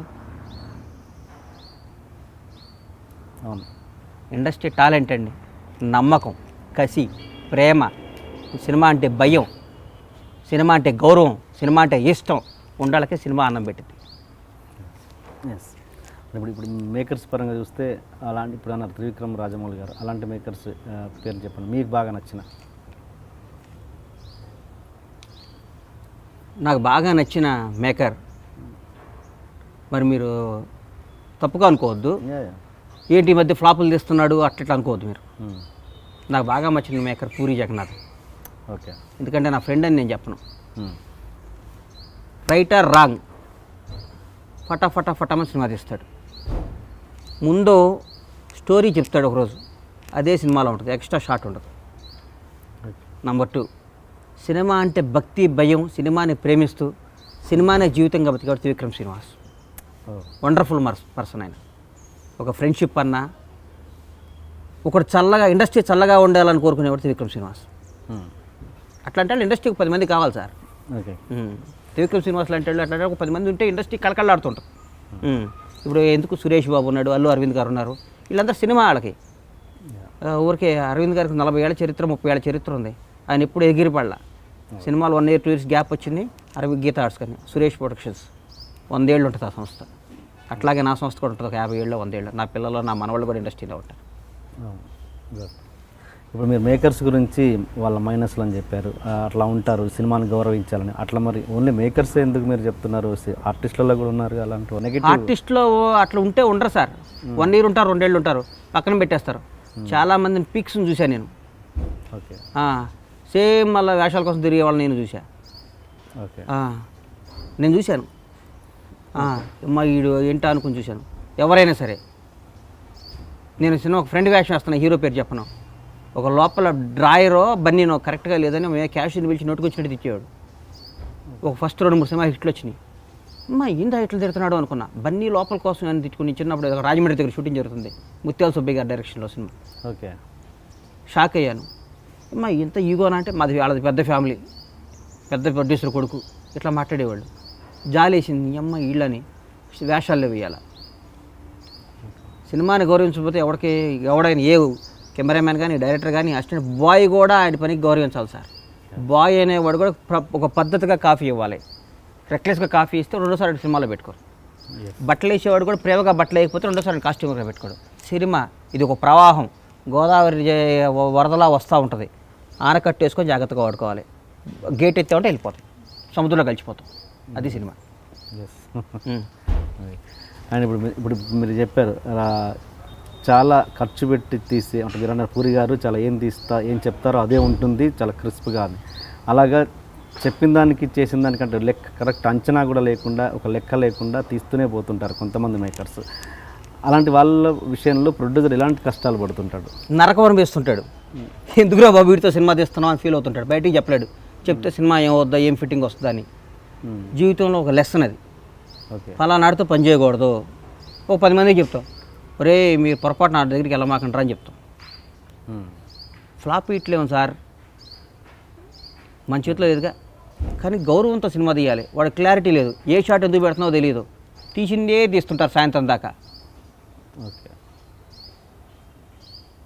ఏ ఆర్టిస్ట్ని పెట్టాలో తెలీదు, ఎందుకు పెట్టాలో తెలియదు, కాస్ట్యూమ్స్ అంటే తెలీదు. అది సినిమా కాదు. అది ఊరికే జాక్పట్లో ఒక సినిమా తగిలి ఉంటుంది, మంచి 4 ఇంగ్లీష్ సినిమా చూసి ఫ్రేమ్లో పెడతాను. నేను బ్రహ్మాండంగా తీస్తాను సార్ సినిమా, మీకు తెలుసా? మీకు ప్రొడక్షన్ కాకుండా డైరెక్షన్ చేయాలని ఆలోచన చిచి లేదు? నాకు అంత ఓపిక లేదు. అమ్మా అవన్నీ టైం వేస్ట్ అవ్వాలి సార్. మనకి సరిపోని అవ్వరు అది. నేను ప్రొడక్షన్ నాకు 100 వ్యాపకాలు, 200 పనులు, 100 వ్యాపకాలు నాకు. నేను రియల్ ఎస్టేట్ చేస్తా, పౌల్ట్రీ చేస్తా, మా ఫీడ్ ఫ్యాక్టరీ పనులు చేస్తా, నేను సోలార్ ప్లాంట్లు పెడుతున్నా, మా సినిమాలు చేస్తా. నేను పెద్ద పిఆర్ని నేను. మీరు పూరి జగన్నాథ్ అంటే బాగా ఇష్టం అని చెప్తున్నారు. ఆయనకు ఒకసారి 50 లక్షలు పెట్టి యాస్ట్రే కొనిచ్చారంటే నిజమేనా? లైటర్ ఇచ్చాను. లైటర్ ఇచ్చాను. ఎందుకు ఇచ్చానంటే దాని ఎంత 50 lakhs 40 అంత. మళ్ళీ ఇప్పుడు ఎందుకు? అప్పుడు ఇన్కమ్ ట్యాక్స్ వాళ్ళు వచ్చారు పట్టుకున్నారు, వదిలేం సార్ అవన్నీ మళ్ళీ. సో అంతంత కాస్ట్లీ గిఫ్ట్లు ఇస్తుంటారు మీరు? అంతంత కాస్ట్లీ గిఫ్ట్లు ఇస్తాను, ఒకటే ఇచ్చా సార్, ఇంకెవరికి ఇచ్చాను? దాన్ని ఇంకోలాగా ఉపయోగించవచ్చు గిఫ్ట్ అంటే గిఫ్ట్గా. అరే లైటర్ అంటే మనాడు దగ్గర ఎప్పుడు గుర్తుంటుంది, మనాడు 4 సినిమాలు తీస్తాడని ఇచ్చాం సార్. అంతే, దాచుకున్నాడు అంతే. దాని ఉంది డబ్బును నీళ్ళలా ఖర్చు పెడతారు మరి? నేను అసలు పెట్టాను. 100 రూపాయలు ఖర్చు పెడితే 1000 రూపాయలు వస్తాయి నాకు. అట్లుంటేనే ఖర్చు పెడతాను. నేను ఎంత ఖర్చు పెడతాను? ఆ లెక్కతో నేను డబ్బుకి ఖర్చు పెట్టను, నేను ముందు తాగను, నేను కార్డ్స్ ఆడను, నేను ఏ తప్పు చేయను. నా క్యారెక్టర్ అది. నాకు సినిమా, నాకు సర్కిల్ తప్ప. అదే ఆ రూపాయి పెడితే 100 రూపాయలు వస్తాయని. లేకపోతే నేను ఎందుకు పెడతాను? మీకు ఇస్తాను గిఫ్ట్. అదే గిఫ్ట్ మీకు ఇస్తానా అంటున్నా. పూరి జగన్నాథ్ అసిస్టెంట్కి ఇవ్వచ్చుగా, 100 మంది డైరెక్టర్కి ఇచ్చేయచ్చుగా. నేను పూరి జగన్నాథ్ అంతే. అవతలాడికి కూడా మనం సో కమర్షియల్ లెక్కతో ఇచ్చారు ఒక రకంగా. మీరు అట్లా అనుకుంటే దానికి కమర్షియల్ అని పేరు పెడితే నేనేమన్నా. ఓకే, ఇప్పుడు త్రివిక్రమ్ గారి టాపిక్ వచ్చింది కాబట్టి పవన్ కళ్యాణ్ గారి స్పీచ్లన్నీ త్రివిక్రమ్ గారు రాస్తారని ఉంది ఒక టాక్. ఎంతవరకు నిజం అది? మీరు దగ్గరగా చూశారు కాబట్టి. మరి ఇది నేను చెప్పేది మీరు కట్ చేయకూడదు అస్సలు. నా దాంట్లో ఎడిటింగ్ ఉండదండి. కట్ చేస్తే మీరు వచ్చి హ్యాపీగా మా ఐడ్రీమ్ మీద కేసు పెట్టచ్చుగా. మరి నా దగ్గర ఆ షూరిటీ ఉండదు. దీని వీడియోలో తీయమ్మా, దీన్ని వీడియోలో తీసిపెట్టి. ఎందుకంటే నాకు సేఫ్టీ కోసం నేను చెప్పేది మీరు కట్ చేయకూడదు. ఇది వీడియో తీస్తూ ఉండండి అమ్మ, చెప్తాను. అది వీడియో ఆన్ చేసి పెట్టండి. ఓకే, అడగండి ఇప్పుడు. ఓకే, అదే పవన్ అంటే చాలామంది పబ్లిక్ టాక్, ఇండస్ట్రీ టాక్ ఏంటంటే కొంతమంది అంటే దాని క్లారిటీ కోసం అడుగుతున్నా. పవన్ కళ్యాణ్ ఇచ్చే స్పీచ్ల వెనుక త్రివిక్రమ్ గారి స్క్రిప్ట్ ఉంటుంది అన్నది. పవన్ కళ్యాణ్ గారిని మీరు ఇప్పుడు కలిసారా? లేదు, కలవలేదు. త్రివిక్రమ్ గారిని ఎప్పుడైనా కలిసారా? కలవలేదు. పని పాటాలేని తప్పుడు నా కొడుకులు మాట్లాడే మాటలకి తప్పుడు జనం, అర్హత లేని జనం, అర్హత లేని నా కొడుకులు అందరిని ద్రాక్ష పండు పుల్లన అనే వాళ్ళకి, ఇద్దరు స్నేహితుల మధ్య, ఇద్దరు మేధావుల మధ్య ఊరికే లేనిపోయిన మాటలు. పవన్ కళ్యాణ్ అనేవాడు ఒక చరిత్ర అని మీకు 100 సార్లు చెప్పా. పవన్ కళ్యాణ్ హీరో, ఆయన రూమ్లోకి వెళ్తే సినిమా డివిడీలు, వీడియో క్యాసెట్లు, ఆడియో క్యాసెట్లు ఉండవు, బుక్స్ ఉంటాయి, ఒక చరిత్ర ఉంటుంది. పవన్ కళ్యాణ్కి ఒకటి రాసిచ్చేవాడు నాకు తెలిసి ఇండియాలో పుట్టాడు కూడా. పవన్ కళ్యాణ్కి 10 మందికి రాసిస్తాడు. ఎవడెవడో పని పాటలేను ఏమనుకుంటున్నారు పవన్ కళ్యాణ్ గురించి? త్రివిక్రమ్ రాసిస్తే పని చెప్తాడు అనుకుంటున్నారా? తప్పుడు మాటలు అవన్నీ, తప్పుడు నా కొడుకులు మాట్లాడే తప్పుడు మాటలు మీరు మమ్మల్ని అడగకూడదు. అట్లా పవన్ కళ్యాణ్ చూస్తే ఒక 2 రోజులు జర్నీ చేస్తే పవన్ కళ్యాణ్ క్యారెక్టర్ ఏందో, క్యాలిబర్ ఏందో, పవన్ కళ్యాణ్ కెపాసిటీ ఏందో, పవన్ కళ్యాణ్ అంటే ఏందో మీకు తెలుస్తుంది. ఓకే, పబ్లిక్లో ఒపీనియన్ ఉంది కాబట్టి ఒపీనియన్ ఉంది కాబట్టి చెప్తున్నా మీకు. తప్పుడు నా కొడుకులు మాట్లాడే మాటకి మేము ఆన్సర్ చెప్పమని. పవన్ కళ్యాణ్ చెప్పేగా, పవన్ కళ్యాణ్ హీరో కాదు, అసలు హీరోయిజం రేపు 2019లో కనిపిస్తుంది. పవన్ కళ్యాణ్ అట్లా ఒకరితో రాయించుకునే స్థాయి లేదా. ఆయన మెమరీ వేరు, ఆయన చరిత్ర వేరు, ఆయన ఐడియాలజీ వేరు, ఆయన రాబోయి ఊహించుకునేది వేరు. స్కాన్ చేస్తాడు ఆయన మనిషిని, ఎవడో రాసిస్తే పోయి మైకిల్ పెట్టి చదవడు ఆయన. గుడ్. బండ్ల గణేష్ గారి ప్లస్ పాయింట్స్ ఏంటి? ఆయనలో ఉన్న మంచితనం ఏంటి? ఆయనలో ఉన్న మంచి గుణాలు ఏంటి? మీరు ఏం సార్ నన్ను ఎవరన్నా మంచి గుణాలంటే నాలో అన్ని మంచి గుణాలు అంటే నా చెడ్డ గుణాలు ఏదో మీకు తెలియాలి, కానీ నా దృష్టిలో నా అన్ని మంచి గుణాలు. అనలైజ్ చేసుకుంటే తెలిసిపోతుందిగా. నా అన్ని మంచి గుణాలే. నాలో ఒక బ్యాడ్ ఏంది అంటే ప్రతి ఒక్కడిని ఎవడబడ్డాడు అన్న అన్న అంటుంటా. ఓకే, అనవసరం తర్వాత ఫీల్ అయ్యి మన ఈ జన్ని ఎవడబడ్డాడు అన్న ఎందుకు అవుతాడు? అవును, అన్న అంటానికి మన బండ్ల గణేష్ అన్నాన్ని పిలవడానికి అక్కడికి అర్హత ఉండాలని ఫీల్ అయ్యా. అలా ఎందుకు అనుకోవచ్చు?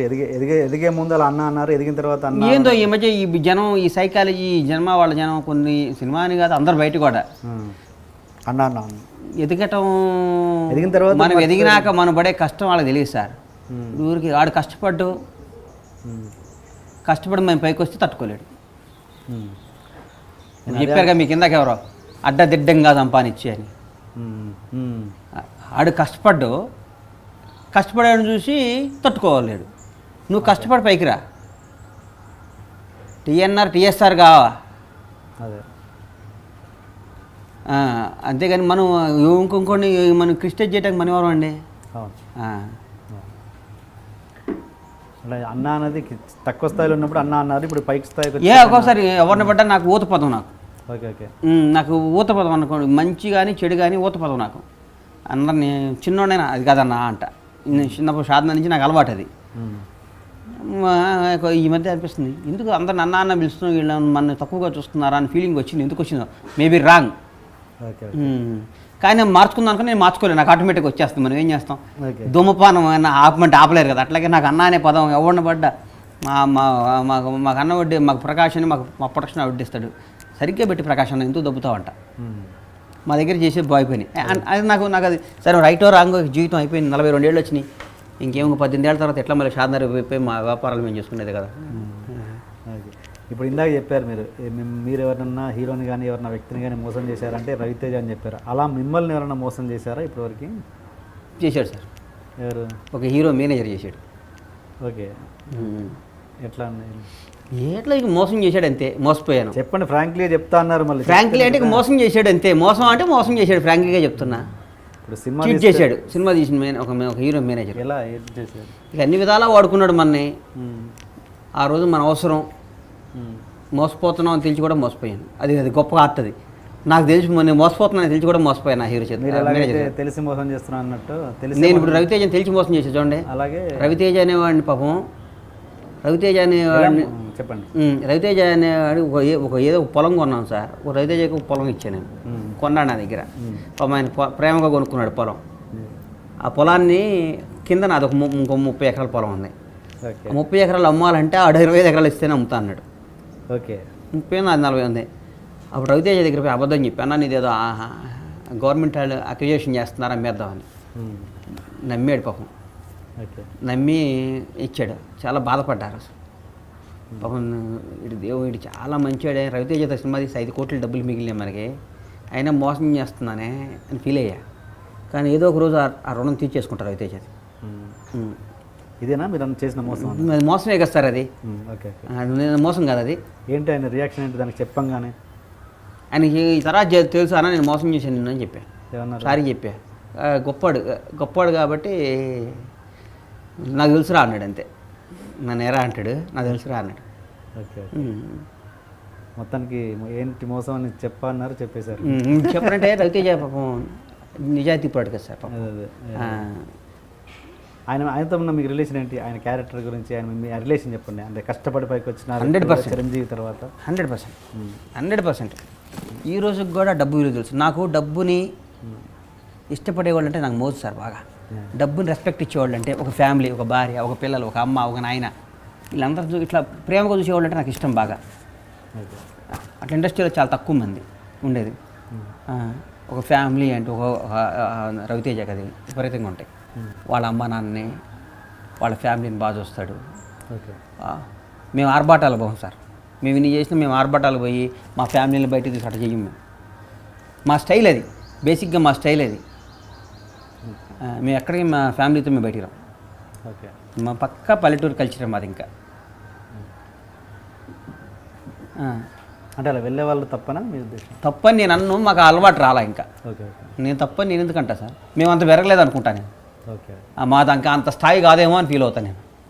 ఓకే. నేను ఒకటి తప్పు ఒప్పులు చెప్తాను నేనే ఉంటాను సార్. బండ్ల గణేష్ మా వాళ్ళు అడిగితే అది రవితేజ వే ఆఫ్ లివింగ్. అదే భద్రత. రవితేజ ఏ స్కూటర్ మీద మోటార్ సైకిల్ మీద తిరిగే రవితేజ దగ్గర నుంచి ఇలా బెంజి కార్లో తిరిగే రవితేజ దాకా, ఇలా 100 కోట్లకు అధిపతి అయిన రవితేజ దాకా నాకు తెలుసు. ఇద్దరం కలిసి మెస్లో భోజనం చేసిన రవితేజ దగ్గర నుంచి నాకు తెలుసు. ఒక మంచి ఇన్సిడెంట్ను షేర్ చేసుకోండి మీ ఇద్దరు. ముందు నుంచి మేము చిన్న చిన్న వేషాలు వేసేటప్పుడు మనసిచ్చి చూడు, మనసులో మాట, సింధూరం సినిమాలో కూడా నేను 4 రోజుల తర్వాత వచ్చాను అనుకో షూటింగ్కి వెళ్ళి. ఎన్ని తెలుసు నాకు. ఎందుకు వచ్చారు? అప్పుడు ఇది ఈవి సత్యనారాయణ గారి సినిమా వేషం వచ్చింది. ఓకే. నేను ప్రేమిస్తున్నాను సినిమా. ఈవిగా దాంట్లో పెద్ద వేషం లైఫ్ వస్తుందని వచ్చేది. ఏది? జడి చక్రవర్తి సినిమా. జడి చక్రవర్తి. నేను వచ్చేస్తాను, నేను ప్రేమిస్తున్నాను. ఓకే. ఓకే. ఓకే. ఏం చెప్పండి, ఇన్సిడెంట్ చెప్పండి. రవితేజ గారు మీ మధ్య నాకు మంచి ఇన్సిడెంట్ చెప్పండి. ఎలా ఉన్నాయి సార్ నాకు. ఒక్కటి చెప్పండి. రవి అన్న 10 రూపాయలు జాగ్రత్తగా పెట్టుకునేవాడు. ఇన్సిడెంట్ 10 చాలా ఇక బ్రదర్స్లా కలిసి తిరిగేవాళ్ళం కదా, కొంచెం బాగుండేవాళ్ళం. నాకు పాపం ఎల్లంగానే పవన్ కళ్యాణ్ గారు ఈ ప్రొడ్యూసర్ చేసినాక అప్పుడు ప్రజారాజ్యం ఎలక్షన్స్ వస్తే రవితేజ గ్యాప్ ఉంది పోయి నేను ఎలకంగాలి ఇమ్మీడియట్గా 2-3 సినిమాలు పక్కన పెట్టిన సినిమా ఇచ్చాడు. ఆ సినిమా జస్ట్ యావరేజ్ అయినా నాకు 5 కోట్లు మిగిలినాయి. 110 రోజులు సినిమా రిలీజ్ చేశా. ఆంజనేయులు. పాపం డైరెక్టర్ కానీ కిక్ అనిపించింది. అది అమ్మ సినిమా అంటే ఈజీ అనిపించింది నాకు. ఫస్ట్ ఎదురు దెబ్బ తగిలితే భయపడతాం కదా సార్, నాకు ఎదురు దెబ్బ తగల ఫస్ట్. కొంత మీరు స్టార్ డైరెక్టర్లు వెంబడి పదే బదులు కొంతమంది విషయం ఉండి పాపం వెనకబడిపోతుంటారు, లైక్ పరశురామ్. అలాంటి వాళ్ళని మళ్ళీ ఎందుకు లిఫ్ట్ ఇవ్వాలి? నేను ఇస్తాను. బొజ్జుకి సినిమా చేస్తానంటే అది గీతాడు సినిమా ఉందన్న అయినా చేస్తాడు. అది టాలెంట్ ఉంది సార్. అదే నేను ఇక నుంచి కొత్త రైటర్లు పరిచయం చేస్తానని చెప్తున్నాను మీకు. చూస్తున్న మన ఐ డ్రీమ్ వాళ్ళ ప్రేక్షకుల సాక్షిగా, టీఎన్ఆర్ సాక్షిగా అందరికి చెప్తున్నా, కొత్త డైరెక్టర్లు పరిచయం చేస్తా, చిన్న సినిమాలు తీస్తా. గుడ్. డౌటే లేదు ఇది. కొత్త నా మీద నా కనీసం నా బ్యానర్లో 10 మంది కొత్త డైరెక్టర్లు వస్తారు. కనీసం 10 మంది కొత్త డైరెక్టర్లు లైఫ్ ఇస్తాను నేను. కొత్త వాళ్ళని డిజాస్టర్ సినిమాలు తీసిన వాళ్ళు కూడా మంచి కథ తీస్తే సినిమా చేస్తా. ఫిక్స్ అయిపోయా. ఎంత లో బడ్జెట్ అంటే 1 crore బడ్జెట్ ఏముందో సార్, 1 crore అటు దీని 10 కోట్లు మినిమంతో తీస్తా సినిమా. 1 కోటి 50 లక్షలతో నేను సినిమా తీయ. ఓకే. నాకు ఆనం 10 కోట్లతో సినిమా తీస్తా మినిమం. కొత్త వాళ్ళతో అది వర్కౌట్ కాదుగా. వర్కౌట్ రిలీజ్ అయినా చేస్తా. ఓకే సార్ నేను సినిమా చేస్తే ఆడియో ఫంక్షన్ నుంచి సినిమాని పైకి ఎట్లా లేపాలి నాకు బాగా తెలుసు సార్. ఓకే. నాకున్న టాలెంట్ అది. వన్స్ ఆడియో ఫంక్షన్ స్టార్ట్ అయినాక సినిమాని ఎట్లా పైకి తీసుకెళ్ళాలో నాకు బాగా తెలుసు. నా సినిమాని ఓపెనింగ్ సెట్ తెచ్చుకోవాలి నాకు బాగా తెలుసు. ఓకే. అండ్ ఇప్పుడు కొత్తగా వచ్చే మీరు ఇంత అనుభవం చూశారు, కొత్తగా వచ్చే ఇండస్ట్రీలకి సినిమాలు తీయాలి అనుకునే వచ్చే ప్రొడ్యూసర్లకి మీరు ఇచ్చే గైడెన్స్ ఏంటి? నేను గైడెన్స్లో ఇస్తా సార్. ఇస్తారండి మీరు మీ అనుభవంతో? నేను ఇవ్వలేను. నేను గైడెన్స్ నేను ఎందుకు ఇస్తాను? గైడెన్స్ ఇస్తే నా తెలివి ఇంకోటికి అప్పటి నేను ఎందుకు ఫ్రీగా అమ్ముతాను? నేనేమన్నా నేను ఎందుకు చెప్తాను? నా బ్రెయిన్ నేను హీరోలు నెట్టబాడ కొట్టుకోవాలి, హీరోలు నెట్ సెట్ చేయాలి నేను ఆలోచిస్తా. కానీ మరి ఇట పోయి ఇట చేసుకోవడం హీరోలు నేను చెప్తా. నా వ్యాపారం సీక్రెట్ నేను ఇంకోటికి ఎందుకు చెప్తా? నేను చెప్పను ఇప్పుడు అట్లా. నచ్చారు. మ్మ్. మీరు ఆడియో ఫంక్షన్స్లలో మరి ఏ సినిమానో తినండి, అది పవన్ కళ్యాణ్తో తినండి, ఎన్టీఆర్తో తినండి, ఇంకెవరితో తినండి, ఇంకా ఇదే కార్యక్రమం మైక్ పెట్టి పొగడమే పనిగా పెట్టుకుంటారు ఎందుకు? పొగట్టం అంటే సార్ హీరోలను పొగడపోతే తప్పు సార్. పొగట్టం అనేది నేను కొనిపెట్టింది కాదు సార్, దేవుళ్ళే పొగుడతారు. పొద్దున్నే కౌసల్య సుప్రజ రామ పూర్వ ప్రవర్తతే అని వెంకటేశ్వర స్వామిని పొగుడతారు. అఖిలాండ కోటి బ్రహ్మాండ నాయక రాజాదిరాజ సాయి రాజా సాయిబాబాను పొగుడతారు. స్వామియే శరణమయ్యప్ప హరిహరపుత్ర అయ్యప్ప అని దేవుడినే పొగుడతారు. దేవుళ్ళు లాంటి హీరోలను పొగిడితే తప్పేందని నేను ఫీల్ అవుతాను. Very good. పొగట్టం అనేది మనం పుట్టించింది కాదు, భగవంతుళ్ళకే పొగడుతుంది సార్. అదే అదే లేదా అదే అదే ఏ దేవుడికైనా పొగడతలేదా? ఎందుకు దేవుడిని ఏడుకోట్ల వెంకటేశ్వర స్వామిని దండం పెట్టుకోవచ్చుగా. పొద్దున్న 5ంటికి లేచి కౌసల్య సుప్రజ రామ పూర్వ చంద ఎందుకు పాడాలి? అదే. ఏడుకొండల వాడ వెంకటరమణ గోవింద గోవింద ఆపద మొక్కుల వాడ ఎందుకు అనాలి? ఆయన పొగుడుతున్నట్టు కదా. అదే ఓకే. అందుకోసం సో ప్రతి ఒక్కరిని ఎవరిని తక్కువ పొగట్టం కాదు, వాడిని హట్ చేస్తే తప్పు, పొగిడి మీకు ఎనర్జీ ఇస్తే తప్పేందంట నేను. Okay right. టీఎన్ఆర్ గొప్పోడు అద్భుతమైన వ్యక్తి అది ఇది అంటే మీకు గొప్ప ఏంది? నష్టమే లేదు మీకు. ఓకే మీకు నిజంగా నేను గొప్పవాడిని ఫీల్ అయ్యి మీరు ఇంకో 10 మందికి హెల్ప్ చేయాలి. ఓకే. హీరో అనేవాడు అతీతమైన శక్తి. దాని మీద 200 కాపురాలు బతుకుతాయి.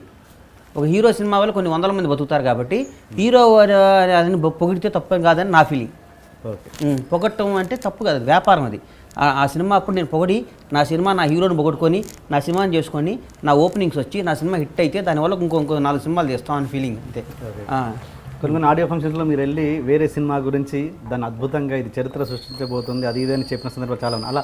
అలా చూసిన తర్వాత తెల్లారి ఒక 5 రిలీజ్ అయినాక 2-3 నెలల తర్వాత చూసుకుని ఆ స్పీచ్లు చూసుకుంటే మీకు ఏమనిపిస్తుంది? నేను చూడనుగా, నేను చూడను, నేను అట్లా చూడను కదా సార్.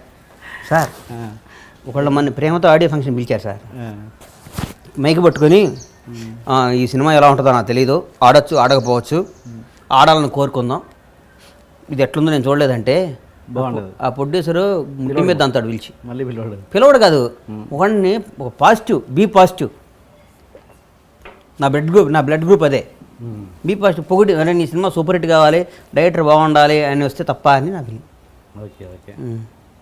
అంటే కొన్ని సందర్భాలు సినిమాలు చూడకుండా పోతూనే ఉంటారు, తర్వాత 2 నెలల తర్వాత చూస్తే అది ఫ్లాప్ అవుతుంటుంది, అది మీరు టీవీలో చూస్తే ఫ్లాప్ హిట్ మన చేతుల్లో లేవు సార్. తీన్మారు నేనే తీసా, గబ్బర్ సింగ్ నేనే తీసా. మీ సినిమాలు పక్కన పెడితే ఏ సినిమా అయినా ఫ్లాప్ హిట్ నేను తీన్మారు ప్రేమించి తీసా. వాళ్ళ ఓకే. ఆ తీర్మానికి ఎంత పని చేసాం, గబ్బర్ సింగ్ అంతే పని చేసాం, అది ఇండస్ట్రీ రికార్డులు కొట్టింది, మన చేతిలో ఉందా? Okay okay. మీరు మామూలుగా ఆల్మోస్ట్ కొన్ని సందర్భాల్లో కళ్ళ నీళ్ళు పెట్టుకునే రేంజ్లో మాట్లాడుతుంటారు, అవునా? కొంచెం ఎమోషనల్గా ఫీల్ అవుతారు. నేను ఎమోషనల్ పర్సన్నేగా. బాగా ఎమోషనల్ పర్సన్. అంటే అప్పుడు వినోద్ అప్పుడు చూసింది నేను ఎమోషనల్ పర్సన్. నాకు ఇష్టం, మీరు ఇందాక మాట అన్నారు కదా, నాకు చాలా ఫ్యామిలీ రిలేషన్స్ ఎక్కువ. నాకు నేను క్రాస్ రిలేషన్స్ నేను పట్టుకుని ఎట్లా తప్పు రిలేషన్స్. ఓకే. నేను ఎవరి ఇంట్లో మంచిది అయితే వాళ్ళ ఇంట్లో ఆడాలని తప్పుగా చూడండి సార్. ఓకే. కొందరు ఒక ఫ్రెండ్షిప్ చేసి పెళ్ళాలను తీసుకొచ్చుకొని వాళ్ళు పెళ్లి చేసుకొని చరిత్ర గల దేశం ఇది, ఈ సినిమా ఇండస్ట్రీ. ఓకే. ఆసరా ఇచ్చిన వాళ్ళని నేను ఇంట్లో మంచిది అయితే వాళ్ళని తప్పుగా చేయను. ఇంట్లో అన్నం తిన్నా నా రిలేషన్లు అట్లా ఉంటాయి. నాకు కొన్ని మోరల్ సెంటిమెంట్స్ ఎక్కువ. నా అమ్మ నాయన నన్ను పెంచిన విధానం అది. ఓకే. ఎందుకు మరి అంత రాంగ్ ఇండికేషన్స్ వెళ్తాయి? మీదేమో నాకు స్వచ్ఛంగా అర్థమైపోతుంది, మరి ఎందుకు రాంగ్ ఇండికేషన్స్ వెళ్తాయి జనాలు? ఇప్పుడు ఎదుగుదల అనేది ఒక చెట్టు బాగా పెరిగితే కాయలు ఉంటే బాగా కొట్టుకుంటూ పోతారు సార్. పక్కన ఒక ఎండిపోయిన ఒక చిన్న వేప చెట్టు ఉంటుంది, పక్కన మామిడి చెట్టు ఉంటుంది సార్. వేప చెట్టు మంచిదే, దాని చెడ్డ, దాని గాలి మంచిదే, దాన్ని ఎవడు రాళ్ళు కొట్టరుగా, మామిడి చెట్టు కొడతారు కాయలు కొట్టడానికి. కానీ తప్ప సార్, అది అవన్నీ పడాలి, ఎదిగేవాడిని పడాలి సార్. ఇలా కేసీఆర్ గారు ముఖ్యమంత్రి కాకముందు ఎంతోమంది ఆయన్ని కామెంట్లు చేశారు. ఆయన ఏందని ఇలా ముఖ్యమంత్రి అయినా కేసీఆర్ గారు ఏంది ఇలా కొన్ని సాధించాలంటే కొన్ని పడాలి. విమర్శించే వాళ్ళు ఉంటారు, దాన్ని మనం పట్టుకొని మన ఇది అంటున్నాడు అంటే మన జీవితం అట్లా ఆపుకుంటాం. మనం ఎవడో విమర్శిస్తాడని మన ఎదుగుదల ఎందుకు ఆపుకుంటాం? విమర్శించేవాడు ఆడి పని ఆడిది, నా పని నాది. ఎమోషనల్ చూస్తే మీరు వినోదంలో మీరు ఏడ్చింది నాకు ఇంకా గుర్తుంది. Thank you. ఇప్పుడు స్టేజ్ మీద కూడా మీరు ఎమోషనల్ అక్కడక్కడ చూసిన నేను స్టేజ్ ఎక్కినాక మైండ్ నా చేతిలో ఉండదు సార్, కనబడుద్ది ఎమోషన్. ఎందుకంటే నా మైండ్ నా చేతిలో ఉండదు. నేను అనుకుంటే సార్ స్టడీగా మాట్లాడడానికి ఫీల్ అవుతా. జనాన్ని చూసినాక మైక్ నా చేతిలోకి వస్తే నేను నా మనిషి నా చేతిలో ఉండదు. ఏం మాట్లాడతా నాకు ఏడ్చే మొగాన్ని నమ్మొద్దు అన్న సూత్రం ఎంతవరకు నమ్ముతాను? నాకు ఏమో మరి ఉందేమో నాకు తెలీదు. అంటే కావాలని ఏడ్చేవాడు నమ్మొద్దు అని, అనుకోకుండా చేడ్చేవాడు నమ్మొచ్చు కదా. పవన్ కళ్యాణ్ గారి గురించి మాట్లాడితే ఆయన ప్రతిసారి ఆయన్ని పొగుడుతుంటారు, మిగతా హీరోలని తిడతారని కాదు, కానీ అంత ఒక్కొక్కసారి వాళ్ళకి కూడా వాళ్ళ సినిమాలు చేసినప్పుడు వాళ్ళకి కోపం వచ్చే సందర్భాలు కూడా ఉండి ఉంటాయి. ఆయన మరీ అంటే ఆయన పట్టుకొని ఎలా ఆడుతున్నాడు ఏంట్రా అనే ఫీలింగ్ కూడా మిగతా హీరోలకు వచ్చి ఉంటుంది బహుశా. అంటే ఇప్పుడు సపోజ్ ఇప్పుడు అంటే మీకు పవన్ కళ్యాణ్ గారు ఇప్పుడు డేట్స్ ఇస్తారేమో, ఆయనతో సినిమాలు చేస్తారేమో. బహుశా ఆయన రాజకీయాలకు వెళ్ళాక మీకు మళ్ళీ వేరే హీరోలు అంత రియాక్ట్ అయ్యే అవకాశం ఉందంటారా? అట్లాగా మన హీరోలు అంత అంత అంత అట్లాంటి వాళ్ళు కాదు సార్, తెలుగు హీరోలు. ఓకే, బంగారాలు. ఓకే. ఇప్పుడు నేను వేరే హీరోని ఎవరిని విమర్శించాను. అదే అన్న విమర్శించారు, బట్ ఎంత ఇప్పుడు కంటిన్యూస్గా పొగిడినా కూడా పక్కవాడికి అనిపిస్తుంది. ఆ సినిమా చేసినప్పుడు నేను ఏ హీరోతో పనిచేసిన ఆ హీరోని కూడా పువ్వులో పెట్టి చూసుకుంటా సార్. మీకు ఇందాక చెప్పా కదా సార్, ప్రజల మీ తరఫున క్షమాపణ చెప్తున్నా నందమూరి అభిమానులకి, ఎన్టీఆర్ అభిమానులకి అని చెప్పా. నందమూరి తరఫున అభిమానులకి వాళ్ళని చెప్పాక. అండ్ 150 సినిమా మీ లిస్ట్లో కూడా వచ్చిందని విన్నాను, నిజమేనా? చిరంజీవి గారు 150 సినిమా ట్రై చేశా సార్. ఏం జరిగింది మరి? చరణ్ బాబు చేసుకుంటా అన్నప్పుడు టీఎన్ఆర్ బదులు వచ్చి నా కొడుకు నన్ను ఇంటర్వ్యూ చేస్తాను ఆయన అంటే నా కొడుకు ఇస్తా, కానీ మీకు ఎందుకు ఇస్తా సార్? నిజం చెప్పండి, ముందు బాబుని కాదని ఎట్లా అంటే అందుకోసం.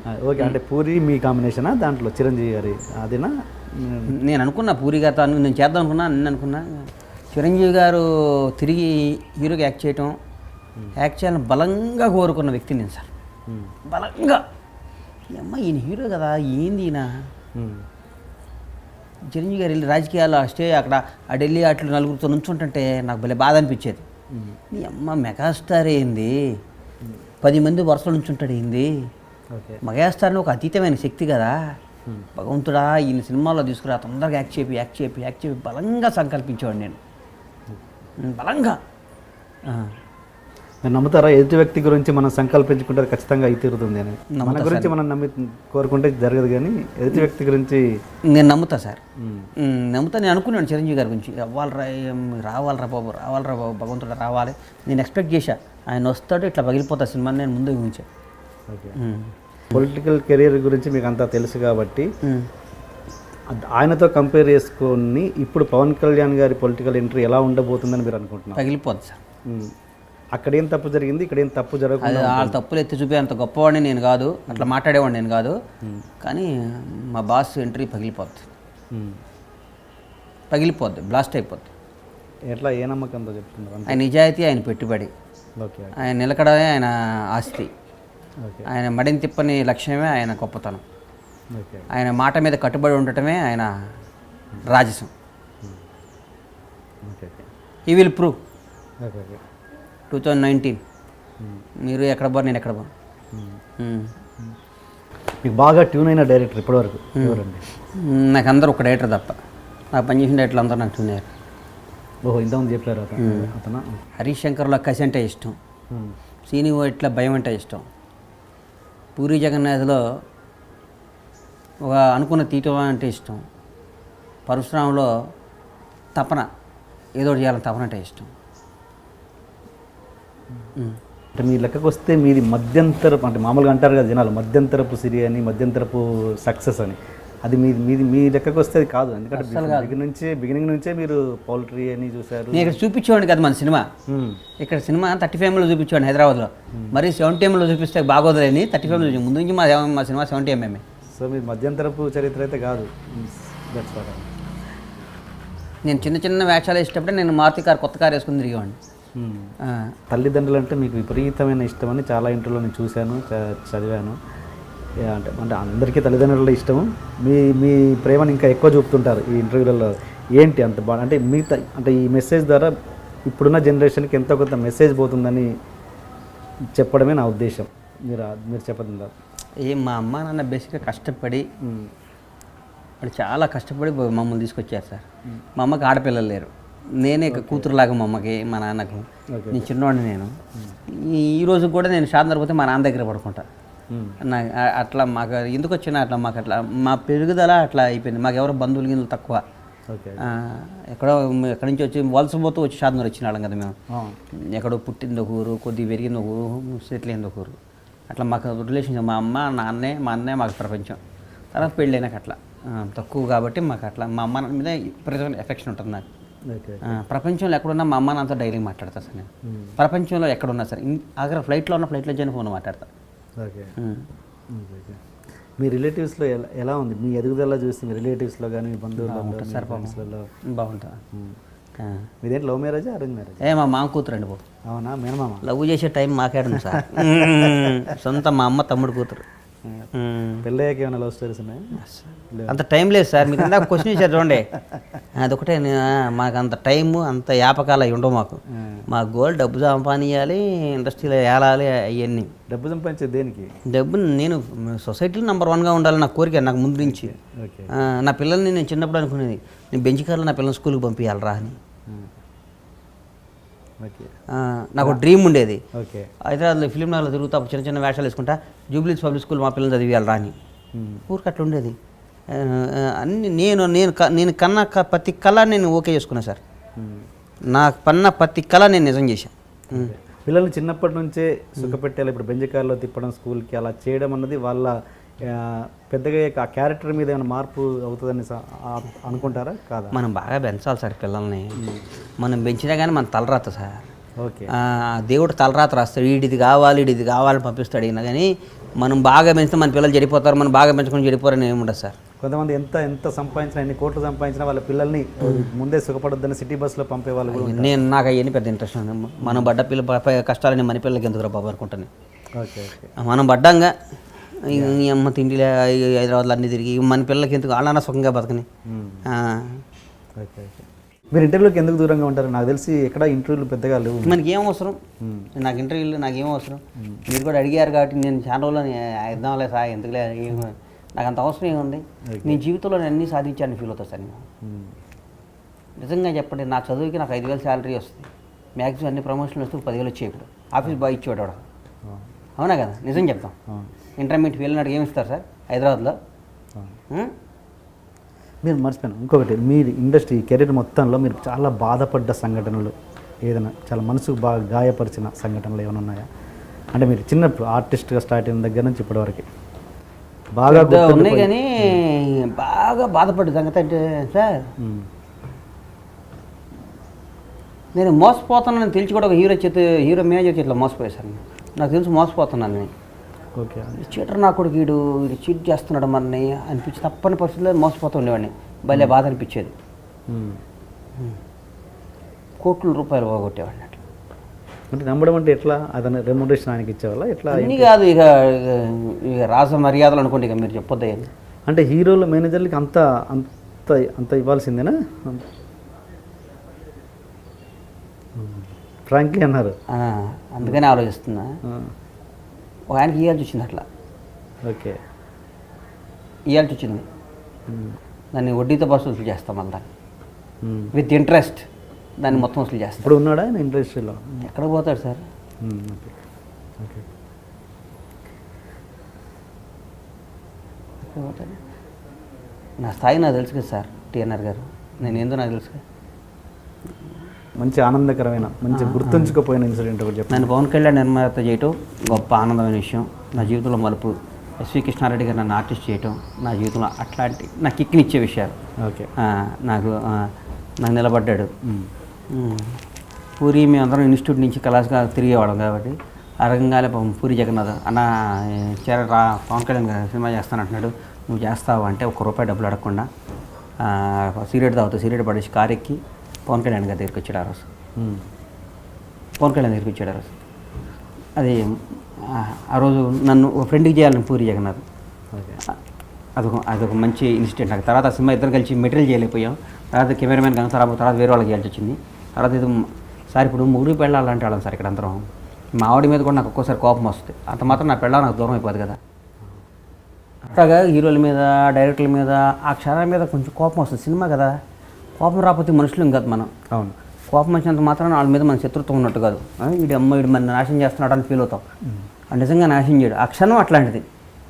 అదే అమ్మా మీరు ఏమన్నా గణేష్, అమ్మా గణేషా, అమ్మ పెద్ద దొంగ నా కొడుకు అంటారు మీతో ఏమన్నా. అవును. అవును. ఎందుకంటారు? ఆడు నాకు పరిచయం ఉన్నాడు. నాకు పరిచయం ఉండదు, నేను కూర్చొని కాఫీ తాగి ఉంటాను ఆడుతూ. అవును కరెక్ట్. ఒక వ్యాపారం చేసి ఉండు ఎందుకంటాడు? ఊరికి అది. ఊరికే దానికి రీజన్ ఏముంది? నేను ఇప్పుడు రవితేజ అనేవాడిని ఏమనంటే న్యాయం ఉంది కదా. అవును. కదవాడు ఎవడబడి అర్హత లేనాడు కూడా మాట్లాడితే ఎట్లా? అది ఇది అడ్డదిడ్డంగా ఎన్ని బుల్షిట్ అంటా నేను. అయినా వాళ్ళ మీద జాలి పడతా కానీ వాళ్ళ మీద నేను పెద్ద స్కెచ్ చేసి నా టైం నా విలువ గల టైం నేను వేస్ట్ చేయను. నాకు చాలా పనులు ఉన్నాయి. నాకున్న స్నేహితులను కలవటానికి నాకు టైం సరిపోదు. నాకు ఢిల్లీ, బెంగళూరు, చెన్నై, పూణే, నాకు స్పెషల్ ఫ్లైట్ పంపించే ఫ్రెండ్స్ ఉన్నారు సార్ నాకు. నేను పూణే వెళ్ళటానికి మా వెంకీస్ ఆయన, మా బాలాజీరావు, నేను రాను 31st కంటే నేను రాను 31st కన్నా. ఆయన ఇండియాలో బిగ్గెస్ట్ పార్టీ ఇస్తాడు ఆయన, బాలాజీరావు వెంకీశ్వరరావు. నేను రానన్నా పని ఉందన్నా అంటే ఈవినింగ్ 9 o'clock స్పెషల్ ఫ్లైట్ పంపించాడు ఆయన. ఫ్లైట్ 9 వెళ్ళేటప్పుడు 10 అయింది. 11 o'clock వెళ్ళాను. 4 వరకు ఆయన అక్కడ ఉన్నాను. వచ్చేటప్పుడు మామూలు ఫ్లైట్లో వచ్చా. 31st ఆయనతో గడిపి అదే నా స్థాయి. ఆయన సొంత ఫ్లైట్ నా కోసం పంపించాడంటే నా మీద ఎంత ప్రేమ ఉంటుంది సార్. ఆయన బాలాజీరావు అంటే Blackburn football owner Venky's, కొన్ని లక్షల కోట్లకు అధినేత ఆయన. వాళ్ళకి మనం ఏం ఇయ్యలేము, మనం ప్రేమ తప్ప. మా వెంకీస్ ఇండియాకి పౌల్ట్రీ తీసుకొచ్చింది వాళ్ళ నాన్నగారు బీవీరావు, బండా వాసుదేవరావు గారు. మా మేడం బీవీరావు పద్మశ్రీ వాళ్ళు ఇండియాలో వాళ్ళు పౌల్ట్రీ శాసిస్తారు. వాళ్ళు పౌల్ట్రీ రంగాన్ని తీసుకొచ్చింది వాళ్ళే. కొన్ని వేల కోట్లు హమీద్ భాయ్ అనేవాడు కానీ, రంజిత్ రెడ్డి అని నాకు క్లోజ్ ఫ్రెండ్, 2,000 కోట్ల కంపెనీ ఆయన. అవును. వీళ్ళందరినీ డబ్బుతో కొనలేదు సార్, ప్రేమతో కొనవచ్చు. మన సర్కిల్ చూసి అది ఇది అంటారు. ఇప్పుడు ఎవరిని ఎదిగితే మనని ఎదగటం అనే అవతలాడికి పాపం అని ఫీల్ అయితే వాడు ఏడుస్తున్నాడు, తిడుతున్నాడు అంటే వాడు తిట్టుకుంటాడు. వాడు ఏడవకూడదని నేను నష్టపోను కదా సార్. అవును. వాడు ఇంకా తిట్టుకొని ఇంకా నేను పెరుగుతూ ఉంటా. నా పిల్లలు ఇండస్ట్రీలో ఉండాలి, నా మనవాళ్ళు కూడా ఇండస్ట్రీలో ఉండాలి, నా కోరిక. మీరేమో పవన్ కళ్యాణ్ దేవుడు అంటే మీ ఫేవరెట్ హీరో పవన్ కళ్యాణ్ అంటున్నారు. మీ పిల్లల్ని ఇందాక అడిగితే ఫేవరెట్ హీరో ఎవరు అంటే అల్లు అర్జున్ అంటున్నారు. మా అబ్బాయి గాడికి, చిన్నగాడికి, మా వాడికి అల్లు అర్జున్ అంటే ఎందుకు ఇష్టం ఉండకూడదు సార్.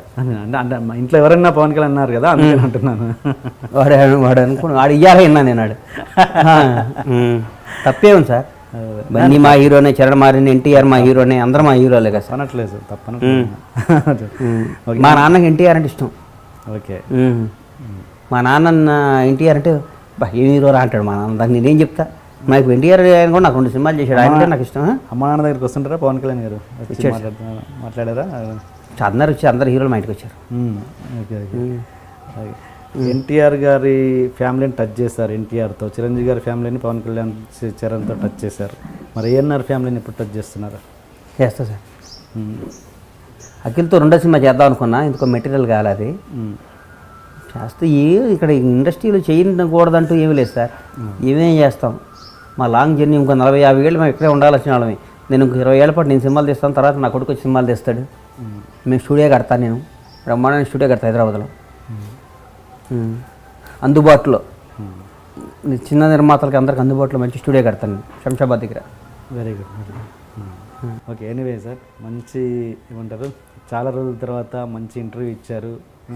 చాలామంది ఎవరికి ఇవన్నీ ఇంటర్వ్యూ నాకు ఇచ్చారు. అట్లనే నాకు చాలా థ్యాంక్స్. కానీ మీ ఫాలోఅప్ చాలా ఆశ్చర్యం సార్. నేను మిమ్మల్ని చూడలేదు, మీరు నన్ను ఇన్నిసార్లు ఇంటర్వ్యూ అడిగినప్పుడు అంటే మీ క్వాలిటీస్ కొన్ని నాలో ఉంటాయి. ఎట్లా? నేను పని అంటే దాన్ని వెంట పడతా సార్. ఓకే. దాని అంతా చూస్తా, దాన్ని అయ్యేదాకా. అది ఏ పనైనా అయిపోవాలంతే. నాకు నా జీవితంలో ఓటమి మీద ఉండకూడదు, ఓడిపోను. బండ్లా గణేష్ అనేవాడు ఓడిపోడు ఎప్పుడు, ఇంపాసిబుల్. ఒకరోజు లేట్గా వెళ్ళవచ్చు, గెలిచి తీరుతా అంతే. అది మీరు 20 మంది ఇంటర్వ్యూ అడిగారు నన్ను, మీ దగ్గర నుంచి కూడా 4-5 అడిగారు. కానీ మీరు నన్ను మీ మీకే ఇంటర్వ్యూ ఇవ్వాలని ఫిక్స్ అయ్యాను నేను. నాకు నచ్చింది మీ క్వాలిటీ. నా క్వాలిటీస్ ఎదుటాడులో ఉంటే నాకు ఇష్టం సార్. మన పని మనకన్నీ దగ్గరికి రావు సార్, పని దగ్గరికి మనం వెళ్ళాలని ఫీల్ అవుతాను నేను. నేను అట్లా వెళ్తా. మీరు అన్నారు ఇందాక ఢిల్లీ వెళ్తుంటావంట అది అని. ఒకసారి ఇప్పుడు మీరు నాలాంటి ఆమె ఢిల్లీ వస్తే ప్రపంచ విజయారా అని తెలుస్తుంది. నన్ను భారత ప్రధాని దగ్గర నుంచి రాహుల్ గాంధీ దగ్గర నుంచి ప్రతి ఒక్కరు నన్ను పేరు పెట్టి పిలుస్తారు. నన్ను పేరు పెట్టి పిలుస్తారు సార్. నేను ఎవరిని అడ్రస్ లేని కేర్ ఆఫ్ నాది అడ్రస్ లేదు. నా ఇల్లు నేను కట్టుకున్నాను, నా ఇమేజ్ నేను తెచ్చుకున్నాను. అవును. మా నాయన ఎవరికి తెలియదు, మా ఫ్యామిలీ ఎవరికి తెలియదు. రేపు నా పిల్లలకు తెలుసు. నా పిల్లలకి చేతి బండ్ల గణేష్ కొడుకులాంటి, నేను నాగేశ్వరరావు కొడుకుని. నేను బిల్డ్ చేసుకున్న ఈ ఎంపైర్ని 100 ఏళ్ళు ఉండాలని ఆస్తి ఎంపైర్ కట్టుకున్నాను ఆలోచించాను. అది ఇప్పుడు రామానాయుడు గారి ఫోటో ఎందుకని అడిగారు. రామానాయుడు వాళ్ళ నాన్న ఎవరో తెలుసు సార్. అవును. లెజెండరీ పర్సన్ ఆయన. నా ఇంట్లో ఆయన ఫోటో పెట్టుకోవడానికి నాకు అర్హత, నాకు గౌరవం అది. అవును. ఉందండి. మొత్తానికి మంచి పాజిటివ్ యాటిట్యూడ్తో ఉన్నారు, మంచి కాన్ఫిడెన్స్తో ఉన్నారు. బయట జనాలు అనుకున్నట్టుగా గణేష్ గారు ఏం పడిపోలేదు, ఏమి అది క్లియర్ కట్గా తెలిసిపోతుంది. మీరు మళ్ళీ అదే కాన్ఫిడెన్స్తో మళ్ళీ మంచి సినిమాలతో రావాలని, మంచి చిన్న సినిమాలను ఎంకరేజ్ చేయాలని చెప్పాక మీకు మీ ద్వారా కూడా చెప్తున్నా. మంచి కథలు ఉన్న డైరెక్టర్లు, కొత్త వాళ్ళు మంచి బడ్జెట్తో వచ్చి కొత్త సినిమా మంచి తీసుకొస్తే సంవత్సరానికి 3 4 ఎంతమంది డైరెక్టర్లను పరిచయం చేస్తా. నా సంస్థలో ఒక 10 మంది కొత్త డైరెక్టర్లు ఉండాలి. బండ్లా గణేష్ పరిచయం చేశాడని ఒక్కసారి దిల్ రాజుని చూస్తే నాకు అదే ఈర్ష్య. నాకు రాజన్న భలే కొత్త వాళ్ళని పరిచయం చేశాడని. చాలా గ్రేట్ ఆ విషయం. అవును. ఇప్పుడు ఒక సుకుమార్ కానీ, ఒక బోయపాటి సీని కానీ, వంశీ పైడిపల్లి కానీ, మన శ్రీకాంత్ అడ్డాల కానీ, ఇట్లాంటి వాళ్ళందరినీ పరిచయం చేశాడు దిల్ రాజు. ఆ తృప్తి ఉంటుందిగా. అది నేను చేయలే, నేను చేస్తా ఇప్పుడు. అట్లా ఒక 10 మంది నా ప్రాడక్ట్లు ఉండాలి. మంచి ఉద్దేశం సార్. మీ ఉద్దేశం సక్సెస్ కావాలని మనస్ఫూర్తి. సక్సెస్ అవుతుంది సార్, కాదండి నాకు మైండ్లోకి రావాలి. నేను సక్సెస్ కాకపోవడం ఎక్కడ ఐడ్రీ మనస్ఫూర్తిగా పడుతుంది. థ్యాంక్స్ అండి. Thank you so much. ఇంకా పవన్ కళ్యాణ్ గారి గురించి మీరు చెప్పాలనుకున్నా చెప్పండి. నేను చెప్పాను. కొత్త ప్రాజెక్ట్ ఎప్పుడు స్టార్ట్ అవబోతుంది ఏంటి? పవన్ కళ్యాణ్ గారు ఇప్పుడు నాకేమీ లేదు. నేను కలిపి సినిమాలు చేస్తాను. ప్రొడక్షన్ నేను అన్ని సినిమాలకి అందరితో ట్రై చేస్తా. కానీ నేను అనుకుంటే ఎంతసేపు సార్ సినిమా. నేను సినిమా సెట్ చేయాలంటే 1 డేలో సెట్ చేస్తాను. Okay okay. 1 డే 24 అవర్స్లో సినిమా సెట్ చేస్తాను. అవునా? అప్పట్లో 1989-90లో టీవీ చాంపు కొనాలరా ఈ అమ్మాయి అనుకునేవాడు. నేను బెంచ్ కార్లో తిరుగుతున్నాను ఇవాళ.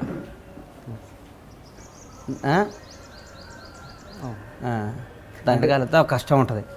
అంటే ఒక స్కూటర్ మీద అంటే ఇప్పుడు ఫైనాన్షియల్గా ఎదగని వాళ్ళందరూ కరెక్ట్గా లేదని అర్థం. నేను కాదు, వాడు కష్టపడలేదు, వాడు కలిసి రాలేదని నేను అట్లా ఫైనాన్షియల్గా ఎదగలేనాడు. నేను ఎందుకు అంటా సార్. ఒక స్కెచ్ చేసి కొట్టాలి సార్ దెబ్బ ఏదైనా. ఓకే. ప్రయాణం కూడా మైండ్లో పెట్టుకొని ప్రయాణం చేయాలి. ఇక్కడ నుంచి షాద్నగర్ పోవాలంటే తొందరగా అవుటర్ రింగ్ రోడ్లో పోతే పోవాలా, మేదీపట్నం నుంచి పోతే పోవాలా, చార్మినార్ నుంచి పోతే పోవాలా, చేవేల నుంచి పోతే పోవాలా, ఇటుకుండా పోయి మహేష్ నుంచి పోతే పోవాలి. ఇటు షాద్నగర్ తొందరగా రీచ్ అవుతాను మైండ్లో ఫిక్స్ అవ్వాలి. తొందరగా షాద్నగర్ వెళ్ళాలంటే ఇటుకుండా పోవాలి. షాద్నగరే పోవాలి కదండి. ఇటు పోయి చేవేళ్ళ పోయి వికారాబాద్ పోయి పరిగి పోయి అటుకుంటా షాద్నగర్ వస్తామా? అవుటర్ రింగ్ రోడ్ శంషాబాద్ నుంచి రైట్ కూడా షాద్నగర్ పోతాం. నా జీవితంలో గోల్ కొట్టాలని నేను అట్లా ఆలోచిస్తాను ఏదైనా. ఓకే. సరే, ఇందులో కుటుంబం విషయానికి వచ్చింది కాబట్టి ఎలా ఉంటారు మీ కుటుంబంలో? మీతో మీ వైఫ్కి మీ మధ్య ఎలా ఉంటుంది రిలేషన్? మదర్ తోటి ఫాదర్తో? మాది ఉమ్మడి కుటుంబం కదా సార్. ఎలా ఉంటుంది వాళ్ళ మధ్య రిలేషన్? మా బ్రహ్మాండంగా ఉంటుంది. నేను మా నాన్న రోజుకి 20 సార్లు ఫోన్లో మాట్లాడుకుంటాం. ప్రతిరోజు హైదరాబాద్లో ఉన్నట్టే ఏదో టైంలో షాద్నగర్ వేస్తాను నేను. ఏదో టైంలో కంపల్సరీ షాద్నగర్ వెళ్తాను. ఓకే. భోంచేయంగానే కార్లో పడుకుంటే 40 నిమిషాల్లో మా ఇంటికి తీసుకెళ్తాడు. ఏదో మా ఒక ఫామ్కి వెళ్తాను. ఏదో మాకు 8-10 యూనిట్స్ ఉంటాయి. ఒక యూనిట్కి వెళ్తాను. మా అమ్మ నాన్న దగ్గరికి వస్తా, 1 గంట కూర్చొని కబుర్లు చెప్పుకుంటాం, ఇక్కడికి వస్తాం. లేకపోతే సాటర్డే సండే మా అమ్మ వాళ్ళు ఇక్కడికి రావడం జరుగుద్ది. మా అన్న నేను రోజు మాట్లాడుకుంటాం. ఏ పని ఉన్నా, ఇవాళ పేమెంట్ లేదురా, ఇవాళ గుడ్లు ఏంది, ఇవాళ మెటీరియల్ ఏంది, ఎవరి దగ్గరికి వెళ్ళి ఏం చేయాలి అని మాట్లాడుకొని పొద్దున్నే లైఫ్ స్టార్ట్ అవుద్ది. Okay. And Govindudu me projects విషయానికి వస్తే, గోవిందుడు అందరి వారి సినిమా, ఆ సినిమాలో మీరు అసలు నాకు తెలిసి నానా ఫైనాన్షియల్గా చాలా కష్టాలే పడ్డారు. అది రిలీజ్ వరకు కూడా దాంట్లో జరిగిన కష్టాలు ఏంటంటే ఆర్టిస్ట్ని మార్చడాలు, ప్రకాష్ రాజ్ ముందు ఎవరో పెట్టడం, ఇంకా రకరకాల కష్టాలు ఆ సినిమాకి సంబంధించి. ఏంటి ఆ సినిమాకి పడ్డ కష్టాలు ఏంటి? ఏ కష్టాలున్నా హీరో నిలబడ్డాడు సార్ మనకి. ఆ కష్టాలున్నా హీరో నిలబడ్డాడు. హీరో ఆ సినిమా నిలబడింది అంటున్నారా? ఈ హీరో మోరల్గా నిలబడ్డాడు. ఓకే. చరణ్ బాబు రామ్ చరణ్ అనేవాడు బ్లూ బ్రెడ్. ఎటువంటి కష్టాలు వచ్చాయి ఆ సినిమా? ఏం పని అనుకుంటే ఒకటి అయ్యేది. అవన్నీ ఏమున్నా కానీ హీరో నిలబడ్డాడుగా. వాటిని అవన్నీ ఓవర్కమ్ చేసే హీరో మనకి ఉన్నాడుగా, సపోర్ట్ చేశాడు. Okay okay okay. ఈ పిల్లల్ని ఎట్లా చూస్తుంటారు వాళ్ళ స్కూల్లో కానీ? బండ్ల గణేష్ గారి ఆ స్కూల్లో అందరు సీఎం మనోడు అందరూ చదువుతారు సార్. మన పిల్లలు మామూలుగా ఇక్కడ ఉన్న కాంపౌండ్ అట్లా ఇక్కడ కాంపౌండ్లో కూడా అందరూ చాలా పెద్ద పెద్దవాళ్ళు ఇక్కడ. మన పిల్లలు మనమే డౌన్ ఇక్కడ. ఓకే సరే సార్, ఇంటర్వ్యూ అయిపోయింది. ఇంకేదైనా చెప్పాలనుకున్న విషయాలు, ఎనీథింగ్, మీడియా గురించి కావచ్చు, సినిమా గురించి, మీ ల్యాండ్ గురించి కావచ్చు, మీ బిజినెస్ గురించి కావచ్చు, ఎనీథింగ్ ఇంకేమైనా పంచుకోవాలనుకుంటే నాకు ఏం పంచుకోవటాలని లేవు. సినిమా అంటే నాకు ప్యాషన్. పవన్ కళ్యాణ్ గారి పొలిటికల్ సినిమా త్రివిక్రమ్ గారి డైరెక్షన్లో వస్తుంది. అది ఏ రేంజ్లో రాబోతుంది? అసలు దాని మీద బీభత్సమైన ఎక్స్పెక్టేషన్స్ ఉన్నాయి. వాళ్ళ స్థాయిలోనే ఉంటుంది కదా సార్, వాళ్ళ స్థాయిలో ఉంటుంది. పవన్ కళ్యాణ్ త్రివిక్రమ్ స్థాయిలోనే ఉంటుంది అది. ఓకే ఓకే, అది చెప్పారు ఆల్రెడీ. ఇంకా ఏదన్నా డెఫినెట్గా ఉండుంటాయి మీరు, ఎందుకంటే మీరు దక్కాముక్కి ఇది తిని వచ్చిన బాపతి మీరు. మరి ఏంటి, ఎట్లా, ఏది ఒక్కటైనా ఉంటుందిగా? నాకు పెద్ద ఉన్నా గుర్తులేవు సార్. నేను పెద్ద అట్లాంటి గుర్తు పెట్టుకున్నాడు. నన్ను మోసం చేసాడు, ఆ రోజు నన్ను దిక్చాడు, ఇవన్నీ నాకు టైం వేస్ట్ పోతుంది. దానివల్ల పెట్టుబడి డబ్బులు వస్తాయా?